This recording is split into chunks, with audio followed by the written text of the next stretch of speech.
2025년 3월 17일 월요일입니다. 오전에 히든포 EPL 스타트하겠습니다. 안녕하세요, 박준일입니다. 안녕하세요, 이세준입니다. 안녕하세요, 이명철입니다. 네, 오늘 새벽에 리그 그리고 리그컵 결승이 있었습니다. 제일 먼저 이제 리버풀과 뉴캐슬 얘기를 해야 될 텐데 고생이 많았습니다. 네. 네. 연장 안 간 게 어딥니까? 라는 생각으로 그냥. 근데 이제 트로피 세레모니를 하다 보니까 네. 시간적으로는 뭐 연장이 간 것과 거의 다름없는 사실 그렇죠. 네. 방송이 4시 넘어서 끝났어요. 네, 4시 한 3분 4분 이쯤 끝났는데 저희 이제 쿠팡 플레이의 어떤 목표 중 하나 콘텐츠가 저희 대부분 우승 세레모니나 끝그림을 되게 길게 보여드려요. 근데 물론 힘든데 이게 또 사람이 선수들이 이렇게 기뻐하고 좋아하는 거 보면은 그거 보면서 약간 그래 이 팀이 우승하면 이런 의미가 있지 이러면서 이제 마음이 위로를 받거든요. 중계하는 동안은 괜찮습니다. 끝나고 혼자 있을 때 후폭풍이 몰려오는 끝나고의 현타. 네, 그러면서 도대체 젠번을 왜 그때 놓쳤을까? 도대체 뭘 원했던 걸까? 네네네. 이런 생각부터 해서 이 한 줄을 기억해서 지우고 싶은 그런 마음이 좀 많이 들었죠. 그 형철이가 세리머니 얘기했을 때 생각했던 거를 주원 형도 어제 얘기를 했는데 그 처음부터 그 얘기를 했었어요. 작은 컵이 어딨냐. 근데 나도 어제 그 생각이 든 게 빅클럽을 응원하는 경우가 우리나라에서는 대부분이죠. 왜냐하면 뭐 연고 있는 우리나라 리그가 아니니까. 근데 컵의 크기를 막론하고 그거는 컨퍼런스도 마찬가지입니다. 네. 중소 클럽들 입장에서 그런 어떤 이 열매가 없으면 좀 동기부여가 많이 떨어질 것 같아. 리그컵 하나 있으면 그래도 이런 일들이 벌어지고 그러니까. 웨스트햄이 UEFA 대항전에서 우승할 거라고 생각하는 사람도 많이 없었을 것이고 컨퍼런스 우승을 통해서 꿈이 이루어졌으니까. 리버풀도 리그컵 가치를 낮게 봐서는 안 되는 게 결국 클럽의 마지막 시즌 우승이 리그컵 우승 덕분에 그치. 무관으로 안 끝나고 마지막에 트로피를 들고 유종의미를 달성하면서 끝났거든요. 이미 그때도 이 대회의 소중함을 알았기 때문에 트로피를 목전에 둔 상황에서는 당연히 우승에 대한 열망이 있었겠으나 뭘 할 수 있는 환경이 저는 아니었던 것 같아요, 리버풀이. 뭐 올라가는 과정 속에서 졌을 때의 실망감이 그렇게 크지 않는 대회는 틀림이 없으나 아무래도 네 그래도 이제 우승했을 때의 기쁨은 어떤 팀들은 리그 우승을 하거나 챔스 우승을 바라보고 그런 우승을 좀 자주 하는 팀들 입장에서는 기쁨이 덜할 수 있겠으나 뉴캐슬이나 뭐 이제 앞으로 도전해야 되는 토트넘 이런 팀들에게는 그 우승의 의미가 클 수 있기 때문에 그 가치는 저는 뭐 팀마다 다르게 느끼지 않을까라는 생각이고 그 이스타 TV와 어떤 히든 풋볼에 처음부터 존재했었던 트로피가 하나 있습니다. 동롱도르. 네. 그런 트로피. 그리고 뭐 이거는 뭐 제가 방금은 농으로 한 얘기지만 요즘에 형이 이제 다시 그 숲 라이브를 열심히 하니까 형이 그때 얘기했었던 것 같은데 그 BJ 대상 탔을 때 네. 이전이랑 이후랑 꽤 다르다고 생각할 정도로 그때 갔을 때 그 감회가 되게 셌다고 얘기했었잖아요. 네. 그러니까 사람이 그런 어떤 나름의 결실 그리고 뭐 트로피 수상 이런 게 굉장히 중요한 것 같아요. 특히 뉴캐슬은 이제 인수 이후에 새로운 역사를 준비하려고 하는 팀인데 그쵸. 구단의 체급은 점점 올라가고 커지고 있잖아요. 근데 딱 하나 첫 우승이 자꾸 늦어지면 그치. 이전에 한 거의 70여 년 동안의 트로피가 없었던 메이저 트로피가 없었던 시간과 뭐 인수 이후에도 별다른 차이가 없네. 우린 도대체 트로피 언제 들어? 맥빠지죠. 맥빠지죠. 팬들은 계속 간절하는데 선수들도 조바심이 생기고 그러다 보면 자꾸 말려들게 되거든요. 그런 거 생각하면 토트넘이 그리고 손흥민의 이적에 대해서 이야기하는 손흥민 위주로 보시는 팬분들의 이야기가 이해가 또 안 가는 건 아니에요. 그냥 누구든지 이제 까는 사람들은 야 그게 무슨 우승컵이라고 하나 뭐 그 손흥민 커리어 하나 있는 거 별것도 아닌 거 이렇게 당연히 얘기하겠죠. 뭐 얘기하는 사람도 있을 그런 거니까. 사람들은 네 근데 사실 그 어느 한 대회에 그래도 어떻게 본다면 누구나 알고 있는 대회에 우승 경력이 있다라는 것은 저는 꽤 소중한 경력이 아닌가라는 생각이 드는데 그래도 뭐 리버풀 팬이기 때문에 어제 중계하면서 굉장히 이제 우승 셀러브레이션이 좀 길었단 말이에요. 네. 하나하나 들면서 막 다 이렇게 막 와 해주고 했기 때문에 우리도 보통은 끄는데 정민이가 네. 있어가지고 그렇습니다. 끝까지 봤어요. 네. 쭉 봤어. 다 봤어요. 그러면서 이제 그 형철이가 무슨 말을 할까 굉장히 궁금했는데 우리는 못 들으니까. 솔직히 속으로 좀 길다 슬슬 뭐 이거 뭐 리그컵 저거 같다 뭐 왜 그래 뭐 이런 생각 안 들었습니까? 그거보다는 그 4시였잖아요. 7시간 정도 뒤에 좆됐다 이제. 히프 탈 때 이 주원이 형이 이렇게 이게 반달 웃음이 있으시거든요. 이렇게 약 올리실 때 네, 네. 그걸 마주치는 순간 내가 체감을 하겠구나. 우리가 무너졌다라는 거를 네. 그 생각 때문에 염려 많이 했습니다. 근데 리버풀은 사실 리그 우승도 했고 그동안 챔스 우승도 했기 그치. 때문에 또 이번 시즌에는 물론 챔스는 떨어졌지만 리그 우승할 가능성이 굉장히 높잖아요. 네. 높은 상황에서 리그컵 사실 뭐 아쉽지만 그렇게 뭐 되게 크게 생각 안 할 수도 있습니다. 저는 그렇게 생각할 수도 있다고 봐요. 근데 중요한 건 뭐냐면 누군가가 나랑 같이 결승전에 올라왔는데 상대방이 저렇게 좋아하잖아. 속이 더 쓰립니다. 괜히. 아씨. 우리 리그 더 큰 거 있어. 그렇지. 더 권위 있는 거 있어. 막 이렇게 생각하다가도 상대방이 되게 좋아하잖아. 맞아. 그럼 괜히 속이 더 쓰려. 이게 사람이 사실 상실감이라는 게 만약에 그런 경우 있잖아. 아스날이 지난 시즌인가 지지난 시즌은 그랬던 것 같은데 1, 2위 경쟁을 계속하고 2위 1위 번갈아 가면서 하다가 2위 하다가 마지막에 딱 우승하는 거랑 어차피 결국엔 우승인데 이게 리그는 우승하는데 뭘 갖고 있다가 손에서 계속 놓치면 그 상실감이 되게 크잖아요. 이번 주가 리버풀이 그럴 수밖에 없는 주였어요. 최악의 한 주였어요. 2개가 날아가 버렸으니까. 게다가 그 파리전의 여파가 결국 리그컵에 그대로 그렇지. 이어진 거거든요. 리그 우승을 한다 하더라도 이러면 뭔가 느낌이 이번 시즌 망한 것 같네. 그런 물론 리그 우승을 하는 그 순간에 다시 분위기가 올라오겠으나 그 전까지의 어떤 좀 스트레스 네. 이런 게 세죠. 이게 딱 그냥 직접적으로 느끼려면 지난주 이맘때 팬들의 감정과 지금 일주일 지나고서의 지금의 감정을 생각하면 진짜 많은 차이가 생겼어요. 그러니까. 일주일 전에 그래도 안필드에서 2차전을 앞두고 있었기 때문에 그래도 안필드인데 1대0으로 이기고 있으니 당연히 이 2점을 살려서 선제골을 넣으면 쉽게 가겠다. 그런 생각을 당연히 리버풀 팬들이 했을 거고 카라바오컵 결승. 뉴캐슬도 사실 요즘에 분명 중반기 때부터 다시 나아지긴 했지만 곧은 징계로 못 나오죠. 뭐 거기다 이제 보트만 부상으로 빠졌죠. 루이스 홀 시즌 아웃 당했죠. 부상자가 너무 많으니까 오히려 리버풀 입장에서는 말하다 목이 메이네요 갑자기. 재채기 나올 것 같아요. 실제로 재채기를 해요. 네. 미치겠네요. 세척하고 왔는데 아무튼 보시는 분들은 굉장히 네가 이제 막 되게 울컥해가지고 하는 줄 알아. 코가 배웠습니다. 순간. 독특한 캐릭터이기 때문에 제가 갑자기 또 감정적으로 좀 울컥했나 보다. 지난번에 챔스에 이어서 두 번째. 그렇게 생각할 수도 있기 때문에 그런 설명 재채기가 나오려고 합니다. 네. 네, 그렇게 얘기를 해주세요. 재채기가 나오려고 한다는 것도 사람들이 저 재채기 나온다고 거짓말한다 저거. 일주일 전에 생각하니 목이 메이네요. 예. 결국은 그런 뉴캐슬의 결장자들이 많았던 재채기를 해 새끼야. 재채기를 하는 게 낫지 않아요? 괜찮아요? 괜찮습니다. 네, 좀 끊었다 갈까요? 아니 이게 할까 하다가 항상 안 나오지 않아요. 이러면 나 재채기 안 나오던데. 항상 그게 문제예요. 그래서 그런 뉴캐슬의 불안점을 공략해야 된다고 생각을 했지만 결국은 파리전 때 아놀드 다치고 코나테도 제가 봤을 때 풀핏은 아니었을 거예요. 그때 그 경련 근육 쪽 통증 이거 느꼈던 게 분명 영향이 좀 있었을 거라 생각을 하고 더 지쳤거든요. 원래도 지쳐있었던 스라벤베르 같은 미드필더들이 더 지쳐있는 게 눈에 보여서 이건 뭐 할 수가 없다. 슬롯이 이런 얘기를 했더라고요. 경합에서 그냥 진 게 너무 컸다. 10번 싸우면 뭐 9번 졌다. 이런 얘기를 했는데 저도 이 경기의 가장 큰 어떤 그 승부가 갈린 포인트는 그냥 1대1 경합과 에너지에서 리버풀이 아무것도 못했어요. 그게 저는 승부가 갈린 너무 큰 포인트였다고 봅니다. 근데 우리가 보통 이제 에너지가 상대방보다 좀 떨어졌다라고 얘기하면 굉장히 열심히 안 뛴 것 같은 느낌이잖아요. 자칫하면. 네. 근데 리버풀은 좀 다른 느낌으로 얘기해야 되지 않을까? 리버풀은 시즌 내내 엄청나게 열심히 뛰었고 그러다 보니까 이쯤 와서 고갈이 된 타이밍에 정신적인 데미지까지 빡 맞는 좀 설상가상이었죠. 사실 그 얘기들이 지금 많이 나와요. 아무래도 이제 선수들이 대부분 지금 지쳐있는 상황인데 일주일 전에 프리미어리그 경기 치렀을 때 사우샘튼전이었거든요.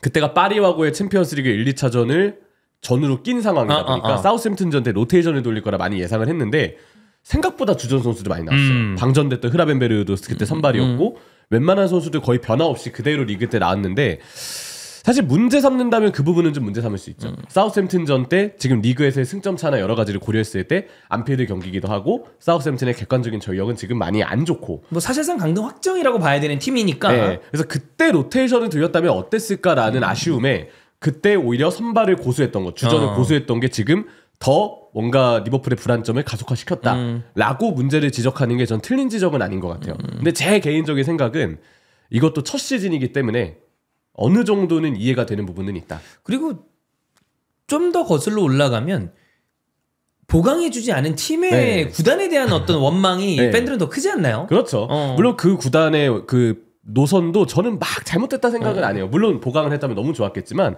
사실 어떻게 보면 감독이 아예 바뀌고 그러면서 그 감독이 이제 새롭게 선수들을 알아가고 정착을 해야 될 시기인데 무턱대고 막 영입을 하는 게 게임처럼 쉽진 않았을 거라고 보긴 하거든요. 이런 게 다 첫 시즌이기 때문에 용의는 됩니다. 어느 근데 정도? 다음 시즌부터 봐야죠. 과연 슬롯이 선수들이 일단 구단에서 선수를 어떻게 보강을 해줄지부터 봐야 되고 슬롯이 이제 쓸 수 있는 옵션이 많아졌을 때 과연 여러 대회를 특히 컵 대회를 현명하게 운용할 수 있는 로테이션 능력을 보여줄지 이에 대한 판단은 지금 좀 아쉬운 게 있다고 해도 첫 시즌이기 때문에 고려할 수는 있다. 다만 두 번째 시즌부터 같은 문제가 나오면 이거는 지적이 될 만한 그런 포인트가 될 거라고 봅니다. 자, 기록 좀 보겠습니다. 뉴캐슬이 70년 만에 메이저 트로피입니다. 1955년이니까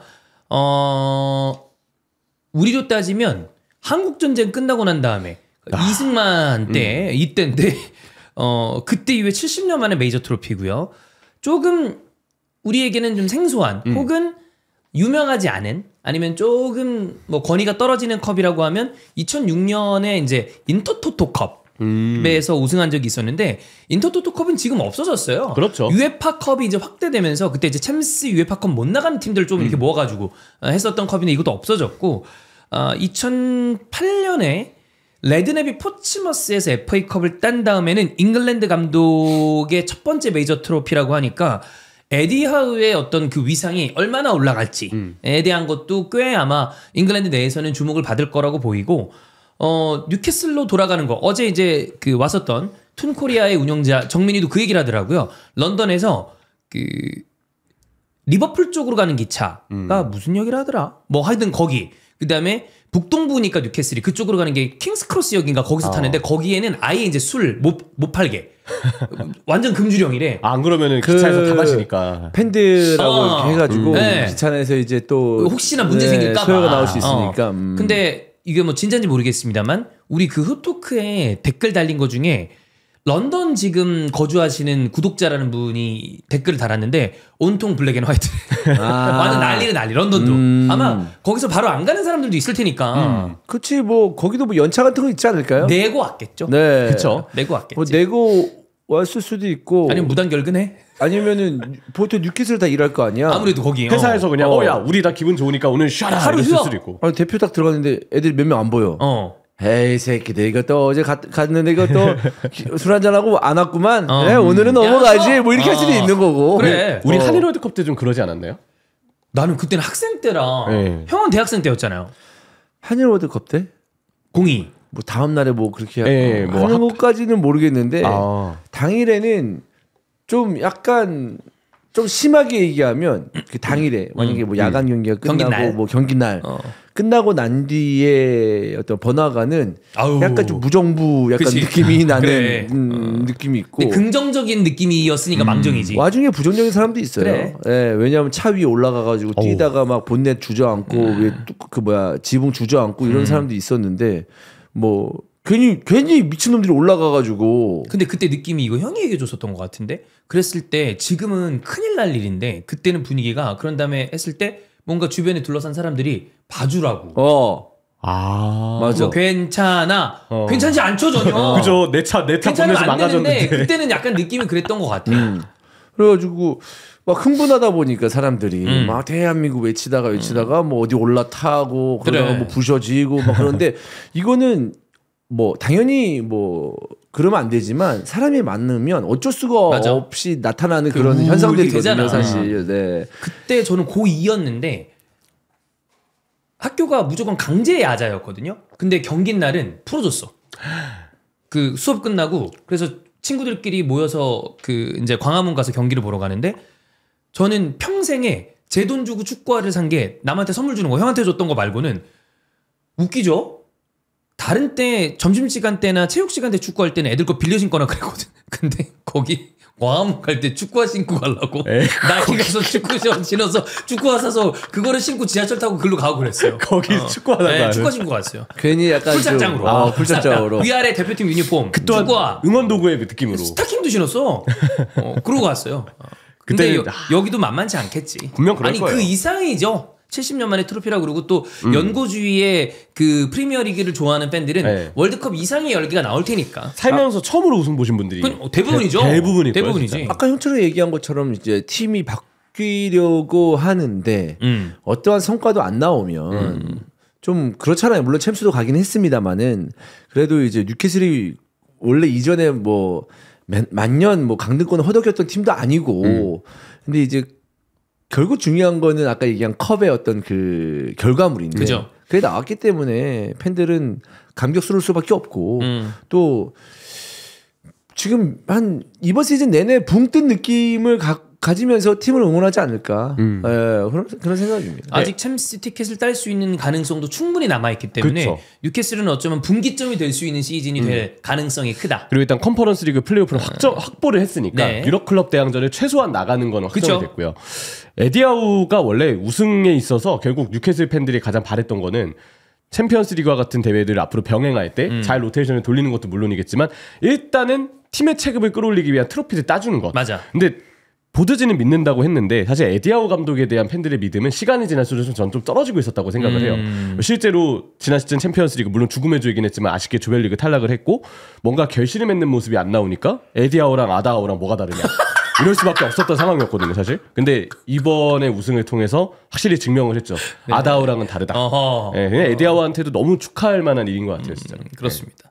두 명 얘기를 해봐야 되는데 한 명은 슬롯이고 한 명은 덴번입니다. 덴번과 슬롯의 이야기를 엮을 수 있습니다. 왜냐하면 어제 그 덴번이랑 맥칼리스터 미스매치에 대한 이야기를 하다가 주원이 형이 이거 지역 방어하다가 이런 순간이 있을 텐데 이렇게 골 들어가는 게 되게 이례적인 일이기 때문에 아마 당혹스러울 거다라는 얘기를 라이브 중에 했는데 슬롯이 그 인터뷰를 그대로 했어요. 그럼 이렇게 되면 이제 주원이 형은 뉴캐슬이랑 어떻게든 엮이는 게 주원이 형을 도와준 사람이 한 명 있었죠. 옛날에 시어러.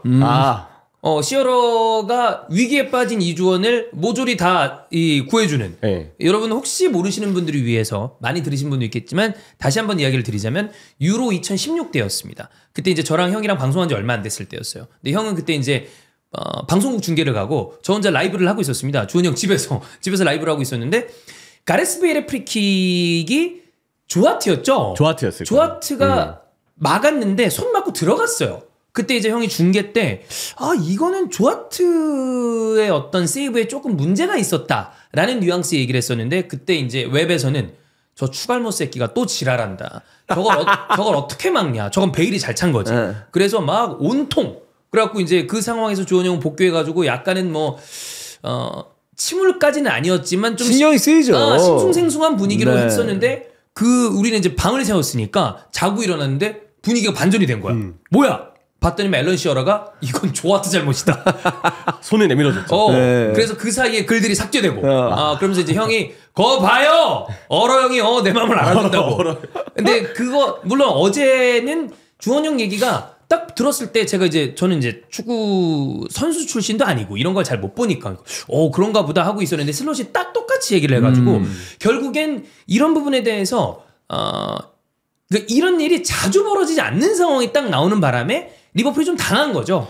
사실 만약에 이제 뉴캐슬이 이런 식으로 득점을 많이 했다면 당연히 맨투맨 수비수를 붙였을 겁니다. 그렇죠. 지역 방어와 맨투맨 수비수를 혼용할 수도 있거든요. 요즘 충분히 많이 세트피스 상황에서 그럴 수 있는 그런 부분인데 결국 이제 골의 어려 부분, 골이 득점할 수 있는 부분에서는 지역 방어를 쓰고 그치. 피지컬이 있는 선수들, 바깥쪽에 있는 선수들은 이제 키가 작은 선수들을 배치를 했는데 거기서 덴번이 잘 박아 넣은 거죠, 맞아. 사실. 근데 저는 몇 번의 그 징조가 보이긴 했어요. 그러니까 슬롯이 인터뷰에서는 이런 거는 좀 처음 보는 거다. 이례적이다. 뭐 처음 보는 건 아니겠죠. 이례적이다라고 했었을 때 이례적인 건 맞으나 왜냐면 멀리서 너무나 잘 박아놓기 때문에. 근데 그 전에 덴번이 계속 그런 식으로 머리에 맞추면 세컨볼도 나올 수 있는 상황이기 때문에 좀 대응을 하면 좋지 않았을까라는 생각이에요. 형 얘기를 어제 우리가 라이브 중에서도 같이 얘기를 했었던 게 그 전에 계속 덴번한테 맥칼리스터랑 매치업이 됐을 때 좀 따였어요. 그렇죠. 이른바. 네. 근데 그때는 심지어 여러 가지가 겹쳤던 게 멀었다? 덴번 헤더도 좋았어? 거기에 맥칼도 방해도 못했어. 그러니까 이제 세 개가 겹치면서 딱 골이 들어간 거죠. 인터뷰를 한번 보겠습니다. 오늘 경기에서는 달리기 분야, 그러니까 경합보다는 공중볼에서 좀 문제가 생겼는데 뉴캐슬이 잘한 거다. 우리는 지역 방어를 하는데 골대 가까이에 5명이 지역 방어를 하고 3명이 맨마킹을 하고 그 중에 1명이 맥칼리스터였다. 덴번 같은 선수는 보통 지역 방어 범위 안에서 이제 이 되는데 예외적으로 멀리서 헤더로 꽂았고 이런 거는 잘 본 적이 없다. 100번 중에 99번은 골이 안 됐을 것. 그러니까 이례적이라는 얘기를 한 거죠. 이게 결과적으로는 덴번이 잘한 거다. 얘기를 한 거고 틀린 얘기는 아니에요. 그렇죠. 이제 코너킥 상황은 어쨌든 크로스가 올라올 수 있는 위치에서 가장 먼 거리에서 코너킥이 올라오고 그러면 웬만하면 이제 볼의 세기가 그렇게 세지 않을 수도 있다라는 얘기가 되고 그리고 머리에 맞췄을 때는 사실 이제 멀리서 머리에 맞추면은 끝에 가서는 골대 근처 가서는 이제 속도가 죽기 때문에 마리가 없죠, 좀. 골키퍼가 이제 막을 수 있는 환경이 이제 되긴 하는데 이게 이제 절묘하게 앞쪽으로 떨어지면서 덴번이 뛰어들어오면서 헤딩을 할 수 있는 상황. 이게 서서 맞추는 게 아니고 힘이 좀 실렸죠. 뛰어들면서 이제 헤딩을 할 수 있는 상황이고 코스도 절묘했기 때문에 골키퍼가 대응하기 좀 어려웠던 상황이었다. 이 정도 먼 헤더는 저는 그 선수 생각나요. 이런 느낌은 아닌데 이렇게 멀리서 헤더하는 선수는 옛날에 비오호프 이 정도 아니고는 거기서 이렇게 잘 안 들어가. 반페르시 있잖아요. 돌고래 헤딩. 네, 존나 개멀리서 했죠. 그거는 생각을 못했네요. 네, 멀리서 한 헤더라고 하면 반페르시를 빼놓을 수가 없죠. 장거리 헤더니까. 네, 물론 이제 그림 자체는 좀 우리가 생각하는 그림하고 다른 그림이긴 했으나 피카츄 배구에 좀 더 어울리는 자세였으니. 네. 네. 정말 그거는 역사에 남을 수 있는 헤더라고 저는 생각합니다. 반페르시가 아니더라도 하나의 예술 작품과 같다. 그렇죠. 네. 마치 이제 돌고래가 태평양에서 아주 멋있게 뛰어 올라오면 저 폼이 아니었을까라는 생각이 들 정도 돌페르시. 네. 돌페르시. 네.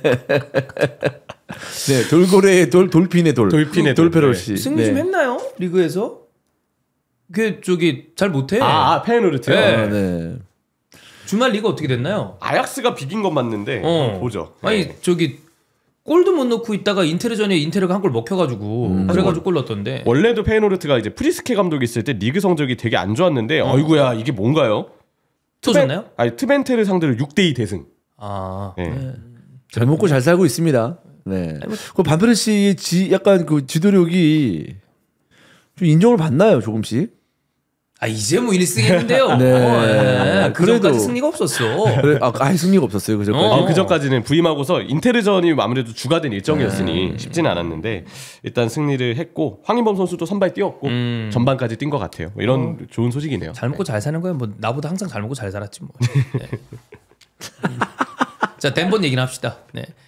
자, 덴번은 뉴캐슬 로컬 보이였더라고요. 뭐 조금 떨어지긴 했지만 그 근처에서 있다가 사실 근데 이 선수는 예전부터 키 큰 걸로는 주목을 받았으나 되게 실력이 있는 선수라고 분류되는 쪽은 아니었습니다. 약간 좀 언성혀로 느낌이라고 해야 될까요? 그러니까 전술적으로는 되게 비중이 있거든요. 이 선수가 원래 브라이튼에 있었잖아요. 맞아요. 브라이튼에 있었죠. 네, 근데 브라이튼에 있을 때도 보면 덴번이 어느 위치에 있느냐에 따라서 빌드업 대형의 변형 백스리가 되기도 하고 왼쪽 풀백도 볼 수 있는 선수라서 가끔 왼쪽 풀백에서 좀 변칙적인 움직임을 가져가서 도움을 주는 경우들이 많았어요. 되게 내용적으로는 중요한 선수인데 막상 이 선수가 발이 빠른 편은 아니고 아주 독특한 대단한 신체 거대하죠. 거대한 그 자기의 신체 조건을 갖고 있는데 사실 그만큼의 명확한 단점이 있다 보니까 좋은 평가를 겉으로 받기는 힘들었어요. 그냥 전술적으로 이 팀을 좀 잘 보다 보면 생각보다 역할이 많구나 그렇게만 느껴지게 하는 선수라서 사실 잘 언급될 일이 많지 않았죠. 뉴캐슬에서도 마찬가지인데 근데 이 선수가 그 챔피언스리그 홈 복귀전이 지난 시즌 파리전이었어요 뉴캐슬이. 근데 그때도 덴번이 헤더골 넣었거든요. 비슷한 형태의 헤더였고 그때도 대단한 또 세레머니를 했었는데 뉴캐슬 팬들한테는 중요할 때마다 덴번이 뚝배기로 뭔가 하나씩을 해주니까 너무나도 좀 소중한 선수로 좀 여기지 않을까. 이 선수 춤추는 것도 좀 유명한데. 이번에도 쳤어요. 이번에 쳤죠. 네. 큰 선수들이 크라우치도 그렇고 춤추는 거 좋아하는지 아니면 기억에 남는 건지 모르겠는데 약간 그 좀 재미바디스러운 게 나름 굴곡이 좀 있었습니다. 골키퍼로 시작을 했다고 하는데 뉴캐슬 유스에서 축구 시작했지만 별로 잘 안 돼가지고 방출됐다가 그냥 일반 마트 같은 데서 일하다가 4부 리그에 스카우팅이 돼가지고 선수 생활을 시작을 했는데 이래저래 좀 곡절이 있다가 뉴캐슬에서는 이제 완전히 중요한 자원에다가 이번에 트로피 따는데 아주 혁혁한 공을 세웠고 어제 주원영이 계속 얘기했지만 잉글랜드 대표팀에 뽑히면서 참 이렇게 인생이 뭐 아직 한참이지만 선수 커리어로서는 비교적 중반 이후에 지금 빛을 보고 있는 선수죠. 엄청난 성공을 지금 거두고 있는 현재 진행 중인 선수다라고 볼 수가 있겠고, 제가 뭐 중계 중에는 계속 말씀드렸습니다만은 이제 키가 이제 2m에 육박을 하고 있는데 이 선수가 뛰는 모습을 보면 좀 무서워요. 흡사 공룡 같다. 네, 제가 어제도 얘기했지만 네. 아니 진짜 그냥 뛰는데도 이 거구가 쓰러지거나 다칠까봐. 제가 직접 가서 저는 그때 사이드 라인에서 봤으니까 느낌이 좀 불안할 것 같아. 근데도 잘 뛰어다녀. 저기 갔다가 여기 갔다가 잘 뛰어다녀. 뭐 되게 엄청나게 빠르다라는 느낌은 아니지만 이 거구를 생각을 해봤을 때는 굉장히 빠른 속도고 순발력도 갖고 있다. 당연히 키가 작은 선수에 비하면은 민첩성은 좀 떨어질 수 없지만 이 키에 이 정도면은 굉장히 좀 기동력이 있다라고 볼 수가 있는 선수고, 또 중요한 건 중앙 수비수와 측면 수비수를 다 소화가 가능하고 이 키에 이 정도의 측면 수비수를 제가 볼 때는 최장신일지도 모릅니다. 잘 없죠. 네, 이 2m 육박하는데 측면 수비수를 본다? 진짜 옛날에는 상상도 못했습니다. 옛날에 뭐 마르첼 얀센 이런 선수들이 100-90대였던 걸로 기억하는데 그거 말고 기억 안 나요, 저도. 네. 풀백 센터백을 요즘 겸하는 선수들이 많잖아요. 또 그런 선수가 필요하고, 왜냐면 요즘은 어떻게 보면 점점 펩 가르디올라 전술의 영향 때문인지 모르겠지만 측면 수비, 중앙 수비 구분이 좀 명확하지 않아진다 보거든요. 포지션 다 그렇지만.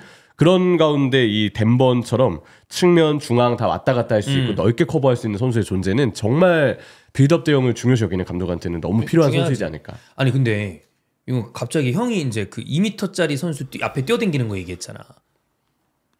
형 NBA 보러 간 적 있어요? 없어요. 거기 선수들 2m 세고 셌잖아.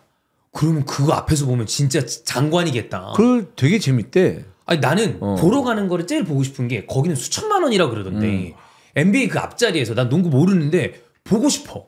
그게 어찌 보면 내 느낌에 내가 슈퍼볼은 몰라갖고 룰도 모르고 근데 농구는 볼 줄은 아니까 앞에서 약간 지상 최대 쇼 중에 하나가 아닐까. 그렇지. 바로 앞에서 2m 넘어가는 선수들이 그렇게 10명이 막 섞여가고 뛰는 거 보면 장난 아닐 것 같잖아.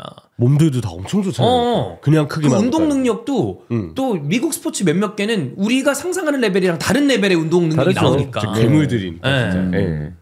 하여튼 뭐 덴버는 어찌 보면 인생 최고의 날을 보내지 않았을까라고 생각이 듭니다. 반대로 리버풀은 우리가 서두에 얘기했던 것처럼 일주일 동안에 정말 많은 걸 잃은, 그리고 우리가 호회 때 얘기했는데 파리 생제르맹전 패배 이후에 생각보다 그 나비 효과, 요즘 얘기하는 스노우볼이 좀 많이 큰 느낌이거든요. 근데 이것까지 떨어지면서 분위기가 좀 나쁘고 재계약 이슈가 어떻게 돼가고 있는지 업데이트를 한번 하면 좋을 것 같거든요. 로마노는 다행히 그래도 반다이크 재계약은 확률이 높다라는 이야기를 했어요. 반다이크가 인터뷰를 남긴 이후에 나왔던 정보인데 호해가 업로드된 이후에 업데이트된 정보라서 말씀을 드리고 근데 뭐 정해진 건 없죠 사실. 왜냐면 결국은 재계약 발표가 저도 그래 하겠지, 반다이크랑 살라는 하겠지.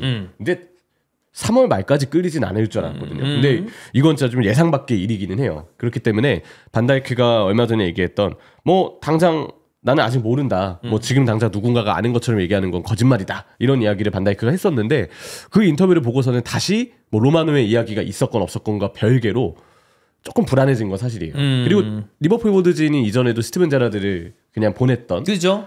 그런 또 안타까운 순간이 있었기 때문에, 안 쉬운 판단이 있었기 때문에 그때를 보신 분들은 지금의 보드진이 다시금 베테랑을 잘 대우할 거라는 믿음을 확실히 주기가 힘들죠.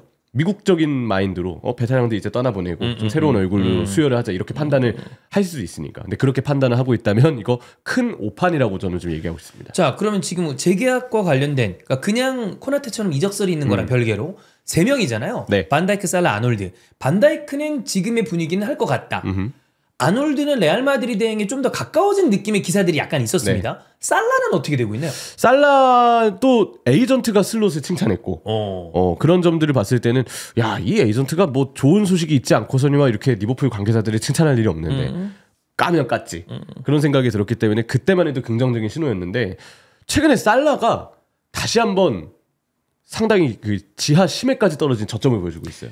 파리 생제르맹전에는 이제 누누 멘데스에게 좀 가로막히는 오늘 새벽 경기에서도 사실 살라 못 봤어요. 사실 저희가 그 코인에임 안 하면은 오늘 선발이었나? 하게 만들 그 정도의 정도로 내용이었어요. 안 보였어요. 물론 그래도 이런 경기들을 보더라도 살라는 잡아야 한다라고 무조건 주장을 하는데 왜냐면 반다이크도 살라도 이거 이적 시장 한두 번 보낸다고 대체될 선수들이 아니에요. 바로 지금 준비되어 있는 뭔가 후계자들이 있는 것도 아니기 때문에 이 선수들은 무조건 잡아야 되는 게 맞으나 괜히 살라가 이런 재계약 영향 때문에 또 마인드에 뭔가 심란함이 있어서 폼이 떨어진 건 아닐까에 대한 걱정도 되고 만약에 구단 입장에서 이거를 진지하게 생각해서 살라가 전반기 때 보여준 퍼포먼스를 무시하고 거 봐라 후반기에 살라 이런다니까 이 친구는 나중에 이제 이집트로 다시 가야 돼요 막 이런 얘기하면서 보내지 않을까에 대한 걱정도 좀 되고 그래서 최근에 활약이 좀 미미한 부분 3월 중순이 넘어설 때까지 재계약 관련하고 또 오피셜 발표가 하나도 없는 부분 왜 여기까지 재계약이 이렇게 늦어졌을까에 대한 의문점까지 마음이 좀 복잡하죠 사실. 예. 무엇보다 정확한 내부 정보를 사실 알 수 없으니 알 수가 없지. 더 답답한 것도 많고요. 미리 어느 정도 얘기가 된다면 나중에 발표하기 위해서 뭐 딜레이할 수도 있는 거니까. 그렇죠. 뭐 이건 알 수 없으나 어쨌든 리버풀은 가지고 있었던 걸 많이 놓치다 보니까 리그 우승이 확정적임에도 불구하고 분위기는 좀 추스릴 필요가 있어 보입니다. 그래도 너무 신경을 안 썼으면 좋겠는 게 원래 첫 시즌은 그래. 이게 진짜 기대 이상의 사실 퍼포먼스예요. 지금. 첫 시즌에 사실 보강 별로 안 된 거에 비해서 우승 솔직히 처음에 기대 안 했죠. 절대 안 했죠. 그러니까 이렇게 될 거라고 생각 못 했어. 원래도 예상은 전 챔스권에만 가면 좋겠다 했어요. 뭐 정말 많은 유수의 팀들이 오랫동안 지휘했던 레전드 감독 대체하고 다른 감독 데려왔을 때 되게 어려움을 많이 겪잖아요. 개고생하죠. 어떻게 보면 리버풀이 좀 특이 케이스예요. 대신에 올 시즌에 느껴지는 아쉬움들은 첫 시즌이게 용인할 만하다. 다음 시즌에는 피드백이 좀 필요하다. 근데 이거는 첫 시즌이기 때문에 그냥 이거는 지금 저는 리그만 이제 방심하지 말고 살라 30, 20 도전하면서 네. 승점 차 계속 유지시켜주는 그런 게 좀 필요하지 않을까 보고 있습니다.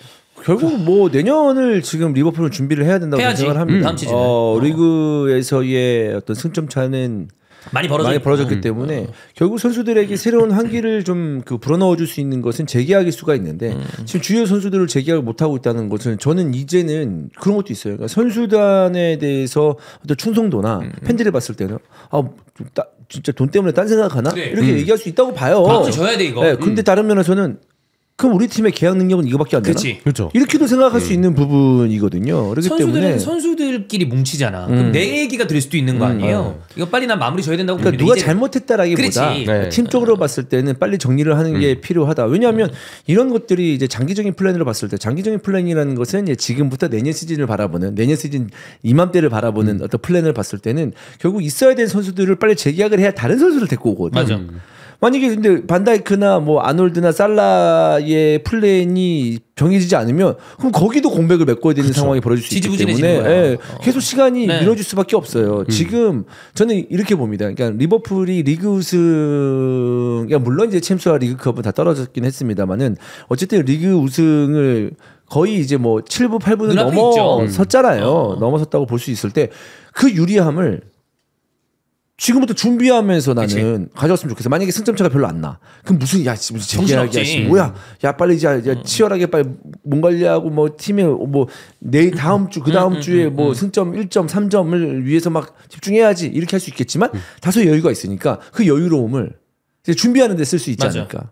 이런 생각을 좀 해봅니다. 형 얘기처럼 재계약 주축 멤버들 소식이 들리면 지금 약간 싱숭생숭하고 분위기 안 좋은 걸 반전시킬 수 있습니다. 이때 발표하는 게 A매치 주간이라거나 그쵸. 그때 중요할 수 있어요.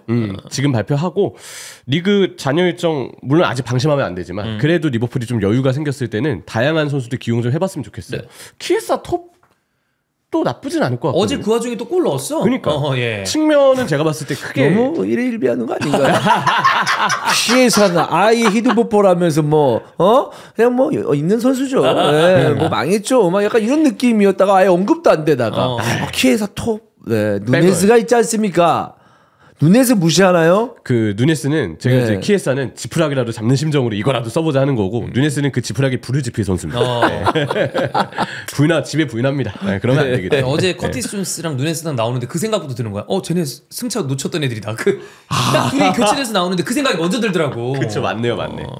조커로도 못했었고 예. 그때 파리전 때. 자, 리그컵 결승 이렇게 마무리가 됐습니다. 뉴캐슬의 70년 만에 우승 다시 한번 또 뉴캐슬 팬들에게는 축하를 드리고 리그 좀 보겠습니다.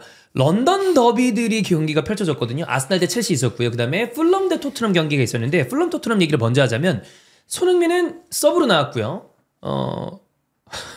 그냥 졌습니다. 그냥 진 느낌이더라고요. 그냥 졌어요. 그리고 어제 저희도 이제 아무래도 매치업의 무게감이나 이런 것 때문에 아스날 첼시를 하긴 했는데 사실 두 경기 다 재미없었거든요. 저 토트넘 플럼 경기도 이제 다시 봤는데 이렇다 할 만한 부분이 없이 그냥 플럼이 이겼어요. 그리고 조금 이따 얘기를 드리겠지만 포스텍의 어떤 스탠스가 뭐 진짜 뭐 얘기 들었나? 본인 나가야 된다는 거? 뭔 인터뷰를 이렇게 하나요? 사실 저는 이 인터뷰 보고 되게 의아했던 게 이번 인터뷰 있잖아요. 뭐 선수들에게 유로파만 경기인 건 아니라고 말했다. 리그도 중요하다. 이게 이번 경기 때만 한 이야기가 아니고요. 이전에도 포스테코글루의 최근 리그 끝나고서 인터뷰를 보면 유로파에 집중한 거냐? 라는 기자의 질문에 아니다. 리그도 중요하다. 계속 인터뷰로는 리그가 필요하고 우리 신경 쓰고 있다라고 얘기하고 있거든요. 근데 라인업을 보시죠. 리그는 거의 버린 느낌이에요, 사실. 그러니까 사실 인터뷰 내용과 라인업의 선택이 전혀 무게가 맞지 않는 그런 느낌이라서 뭐지? 이게 리그에 신경을 쓴 라인업이라고? 근데 막상 누가 봐도 이거는 조금 유로파에 힘을 쓴 듯한 느낌이 들고 또 그렇다고 해서 로테이션이나 어떤 선수의 출전 시간 안배를 정말 정확하고 확실하게 해주느냐 그렇게 말하기는 또 어딘가 허점이 있고 굉장히 어수선한 게 요즘에 이렇게 토트넘의 분위기라고 생각해요. 그러니까 뭐 우리가 흔히 얘기하지만 궁지에 몰리고 좀 이거 경질되거나 나가겠다라고 하는 그때 즈음에서 감독들의 인터뷰가 상태가 안 좋아지는데 그런 느낌도 좀 강하고 이상하게 포스텍은 현지에서 개인적으로는 보여주는 거 대비 좀 옹호받는 느낌이 있었는데 이제는 그것도 좀 돌아선 것 같아요. 근데 포스텍 인터뷰가 나는 뭐 실제적인 행동은 그렇진 않지만 선택은 그렇지 않지만 누군가가 리그는 패대기 치고 유로파에 집중하는 거냐라고 했을 때 포스텍처럼 얘기를 해야 된다고 보거든. 사실 뭐 그렇잖아. 유로파에 집중한다. 그래서 리그는 어차피 바닥에 깔아놓는 팀도 있으니까 뭐 이 정도로 하고 뭐 이 정도로 갑시다. 이번 시즌 어차피 이 정도 됐는데. 그렇게 얘기한 거지 개막장이지. 그래서 유로파 하겠습니다. 근데 유로파에서 다음날도 바로 떨어져. 그러면 이제 뭐 또 안 되는 거잖아. 그렇기 때문에 그런 거 아니다라고 하지만 뭔가 유로파에 힘을 쏟기 위한 사전 작업도 어느 정도 있지 않을까라는 생각을 들 수밖에 없죠. 근데 이게 나는 좀 지난번에도 그렇고 유로파까지 좀 남았어요. 한 3경기 남았어. 그리고 중간에 A매치 주간 이런 거 하면 제법 남았거든요. 그래서 나는 이게 뭐 인터뷰하는 거야 뭐 형 얘기처럼 오케이 뭐 그렇다 칩시다. 근데 뭐 하려고 그러는지 모르겠어. 저도요. 그래서 이번 경기가 사실 중간에 껴있는 경기는 로테이션이 필요할 수 있다 쳐도 오늘 같은 경기는 그래도 사실 팬들이 보는 앞에서 토트넘도 힘을 좀 쓰는 모습이 나왔어야 되지 않았을까. 저는 그래서 이게 인터뷰랑 실제 선택에 괴리감이 드는 게 그게 저는 가장 큰 문제라고 생각을 해요. 뭔 얘기하는지도 모르겠고 뭐 하려는지도 모르겠어요. 그 뭐 11월 달에 수능 본다고 해가지고 10월부터 준비하는 거 아니잖아요. 미리미리 다 준비하나 보죠. 2월 3월부터 준비하지 않습니까? 저 프랑크푸르트전을요?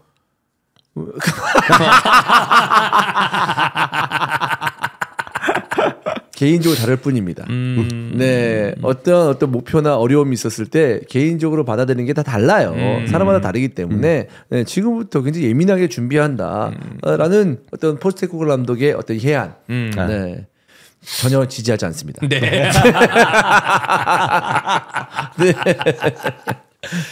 프랑크푸르트랑 이제 매치업이 됐는데 형철이가 또 분데스리가를 중계하고 있으니까 현실적으로 어떻게 봅니까? 사실 마르무시가 빠지고 프랑크푸르트가 아예 그 공백이 없다고 말하기 힘든 것 같아요. 왜냐하면 실제 요즘 리그 성적을 보면 운용 베를린에게 덜미를 잡히기도 했고 결국은 어딘가 유럽클럽 대항전에 병행하면서 후반기 프랑크푸르트가 전반기보다 탈인한 부분도 있고 부상자들이 발생한 불운도 있고 하지만 마르무시의 공백 때문에 어딘가 아쉬운 부분이 있는 건 사실이다.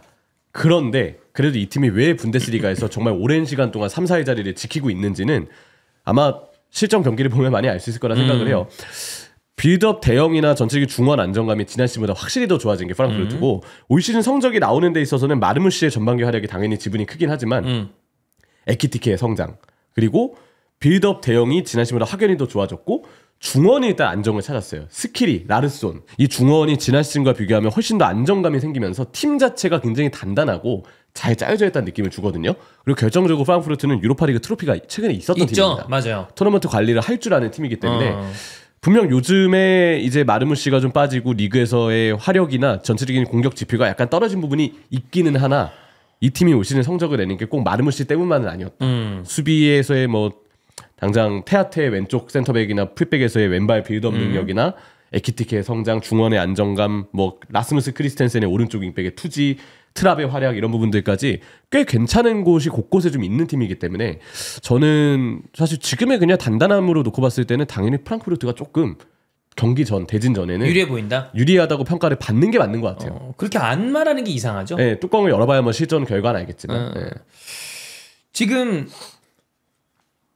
FA 감독들 리스트를 잠깐 말씀을 드려보겠습니다.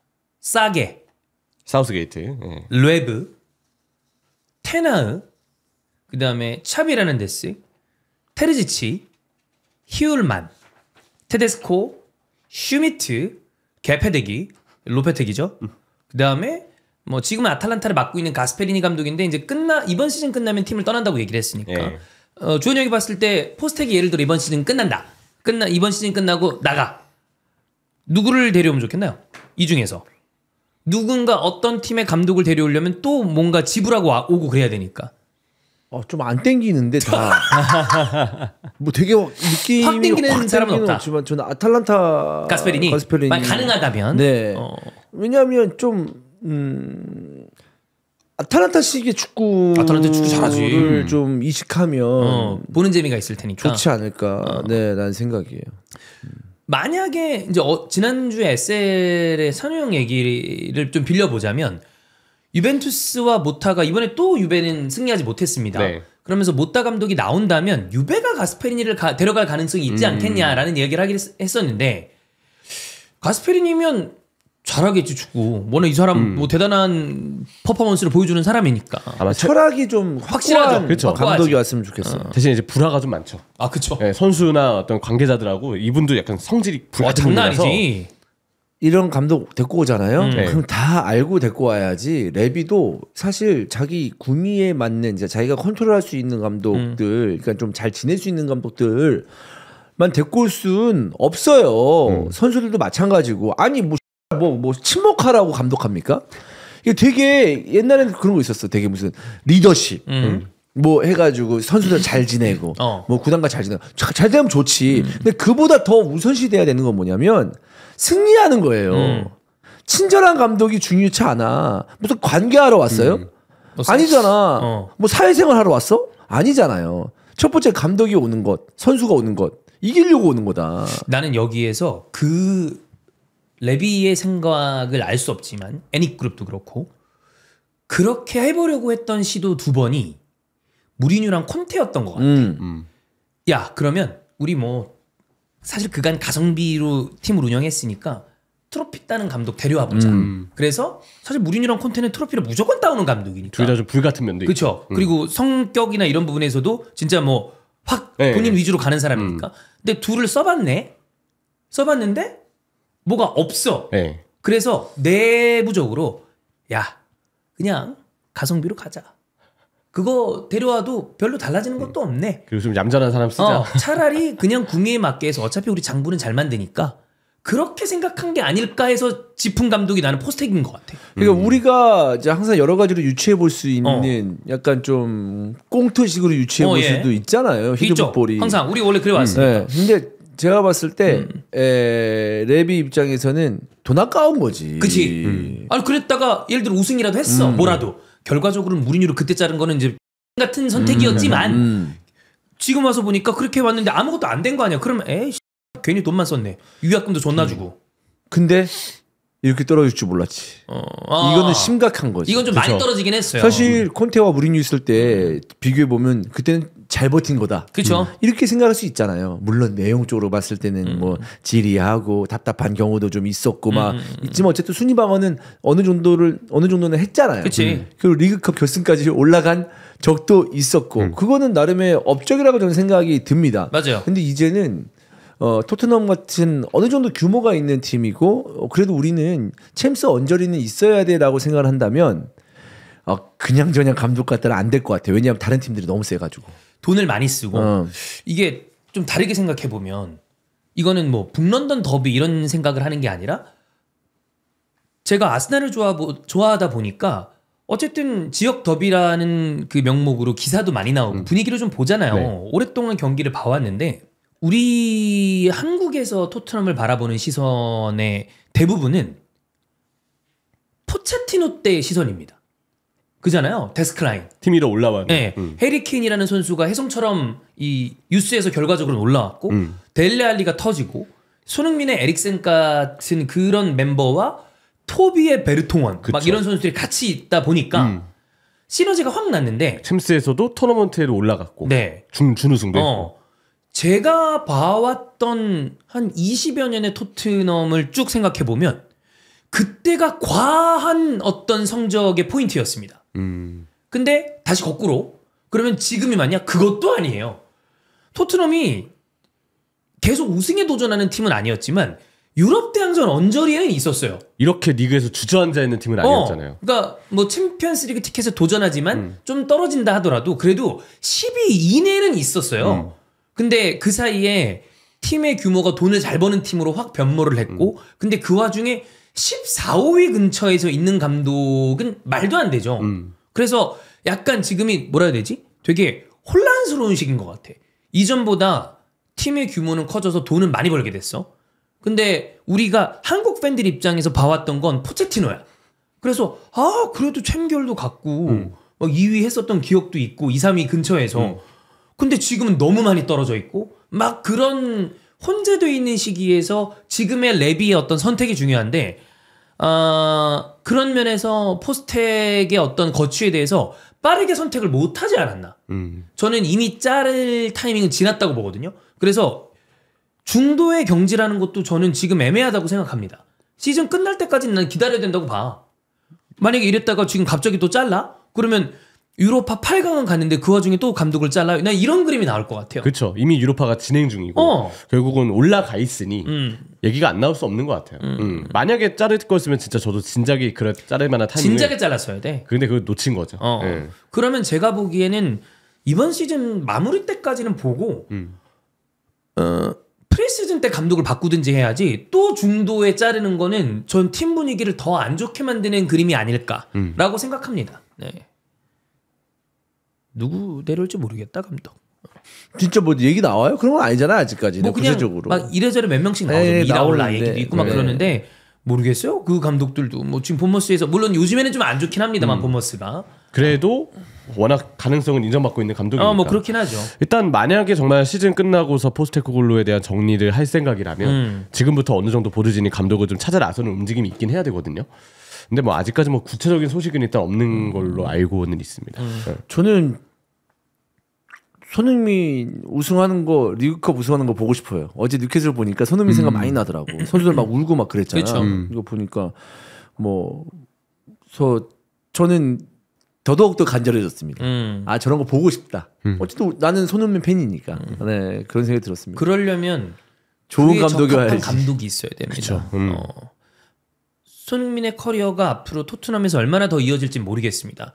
뭐 사실 이번 시즌이 끝일 수도 있고 그다음에 두어 시즌이 더 이어질 수도 있을 텐데 그 안에서 우리에게 유의미한 리그컵, FA컵, 뭐 리그나 유럽 대항전은 좀 논외로 치고 어떻게 될지 모르니까 물론 이번 시즌도 UEFA컵이 유로파가 있긴 해요. 근데 현실적으로 우리가 노릴 수 있는 컵이라고 한다면 리그컵, FA컵 정도로 조금 더 좁혀야 되는데 지금보다는 훨씬 좋은 감독이 와야 됩니다. 이거는 택도 없어요.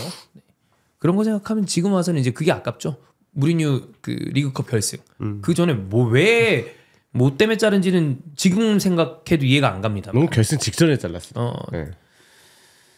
자, 그리고 또 다른 아스날 대 첼시 경기를 말씀을 드리자면 졸라 재미없었고요. 아스날이 이기긴 했는데 아스날 팬이 봐도 뭐 승점 3점 챙긴 거 말고는 아무것도 없었다. 근데 그 와중에 더 비판을 받는 건 첼시입니다. 첼시는 이 경기에서 역시 어제 우리가 후토크 첼루키랑 경기를 하면서도 얘기를 했는데 이 팀이 이 경기에서 뭔가 따라잡으려는 의지가 있었는가? 라고 물으면 그러기에 너무 밍밍한 경기를 냈다. 그냥 전체적인 요약이 무기력이에요. 네. 뭐가 없어요. 뭐가 없고 무기력하고 파머도 요즘에 폼이 좀 떨어져 있어요. 골파머가 비교적 내려왔죠. 네, 지난 뭐 레스터전이야 이제 뭐 컨디션 난조가 있었다고 하지만 그 전부터도 약간씩 좀 어려움이 있었으니까요. 두 명 얘기를 해봐야 될 것 같은데 한 명은 산체스, 로베르토 산체스, 그다음에 한 명은 마레스카 감독입니다. 산체스는 어제 주원 형이 얘기했죠. 이런 얘기 이제 지겨운데 산체스는 첼시에 전혀 맞지 않는 골키퍼다. 어제 뭐 세이브도 몇 번 있었는데 원래 이래요. 실수도 여러 번 있고 세이브 한두 번 하고 동물적인 감각으로 세이브하고 동물적인 감각으로 실수합니다. 그래서 사람들이 얘기했죠. 그럼 동물 아니냐? 그러니까 동물적인 감각을 보여주면서 세이브를 하고 동물적인 실수를 한다. 맞아요. 네.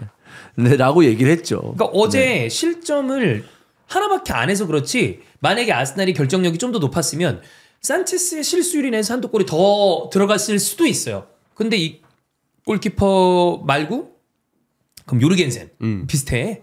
요르겐센도 똑같이 안 좋아가지고 안정감을 바꿔야 돼요 부족하고. 여기도. 오죽하면 그 첼루키가 쿠르투아 생각이 난다. 첼시 팬이 쿠르투아 생각이 난다 그러면 말다한 거죠. 어쩔 수 없는 게 케파 오기 전 쿠르투아였잖아요. 케파 오고서부터 사실 첼시가 좀 키퍼에서 어려움을 많이 겪었으니 챔스 우승 시즌에 맨디가 한 시즌 잘했던 거 그치. 빼고는 키퍼 문제가 은근히가 아니고 대놓고 많이 따라오고 있어요. 네. 그리고 어제 우리가 봤었던 장면 중에 하나가 여기 우리 스크립트에도 캡처샷으로 있는데 경기 추가 시간입니다.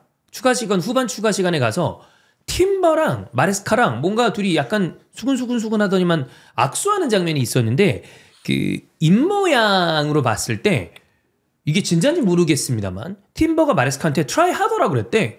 더 이거 빡세게 해라 이런 얘기를 한 거 아니야? 근데 이 얘기가 맞다면 마레스카는 그걸 듣고 왜 그냥 서로 악수를 하고 만 거냐? 그리고 왜 약간 미소를 짓냐? 그런 거 있거든요.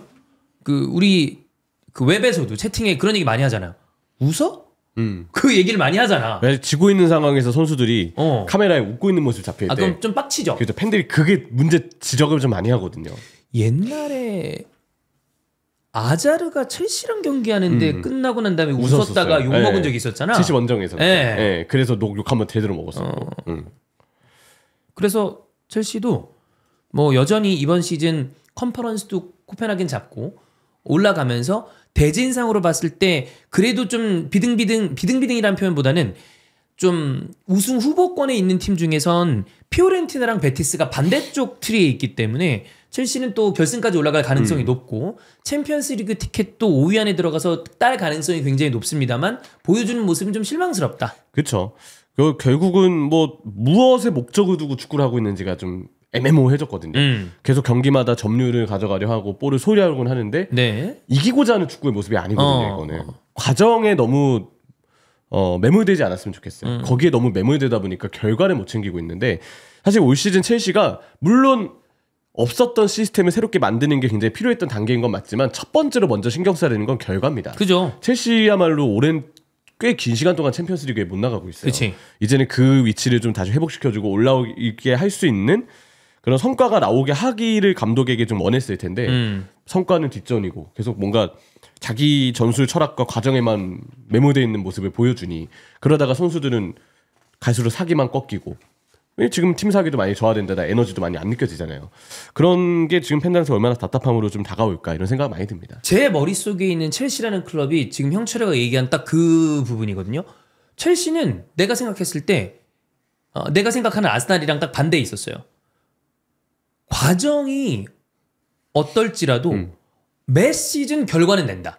그게 트로피가 리그컵이든 FA컵이든 유럽대항전이든 리그든 뭐든 간에 하나는 가져오는 클럽이었는데 최근에는 그런 모습이 좀 오히려 이제 아스날 팬 입장에서는 그런 경우가 있죠.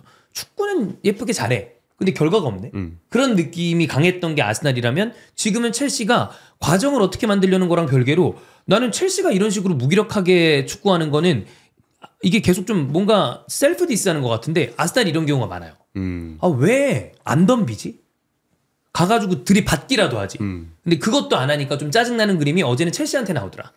그러니까 전반전 20분 만에 득점에 성공한 아스날인데 그러면 70분 동안 첼시는 대응할 수 있었던 시간이었다고 보거든요. 긴 거죠. 네, 뭐 이제 후반 뭐 막판에 뭐 후반 3-40분에 실점하면서 1-0으로 진 것도 아니고 결국 이제 지지부진하게 양 팀이 0-0으로 이제 막 하다가 한 골 들어간 게 아니고 이제 전반전에 골을 실점을 했잖아요. 그러면은 후반전에는 좀 더 적극적인 모습이 필요했었던 첼시가 아니었을까라는 생각입니다. 물론 아니 사실 리그 우승팀인 리버풀도 지금 힘이 빠져가지고 힘들어하는 상황인데 이제 그럼 다른 팀은 뭐 쌩쌩합니까? 다 지쳐 있고 다 힘들어요. 말리면 다 힘들어. 네, 다 뭐 챔스 나가고 다 유로파 나가고 왔다 갔다 한단 말이야.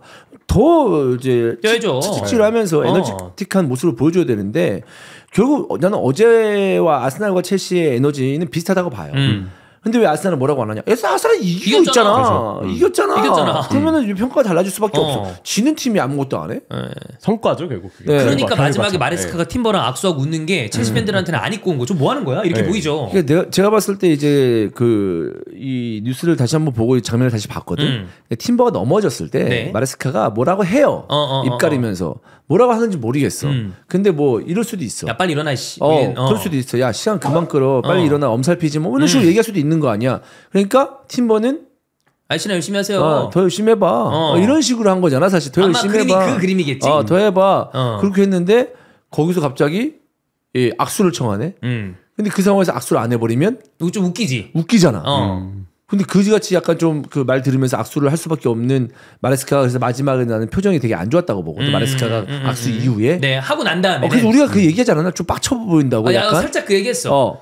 그래서 차라리 우리는 이제 뭐 경기 내용 이런 거랑 별개로 우리 좀 지리하게 경기를 봤으니까 콘테랑 전에 투엘 마냥 확 땡겨서 싸우기라도 했으면 재밌겠다 이런 얘기까지 했죠. 야 만약에 그렇게 해서 팀버랑 싸웠으면 진짜 난리 났겠네요 분위기는. 감독이랑 선수랑 그러면 이제 좀 사실 보성사납죠. 네.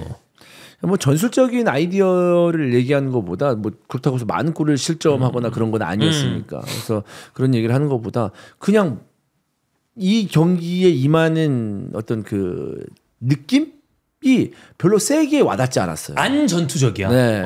그래서 그게 나는 첼시 팬들이 아쉽지 않을까.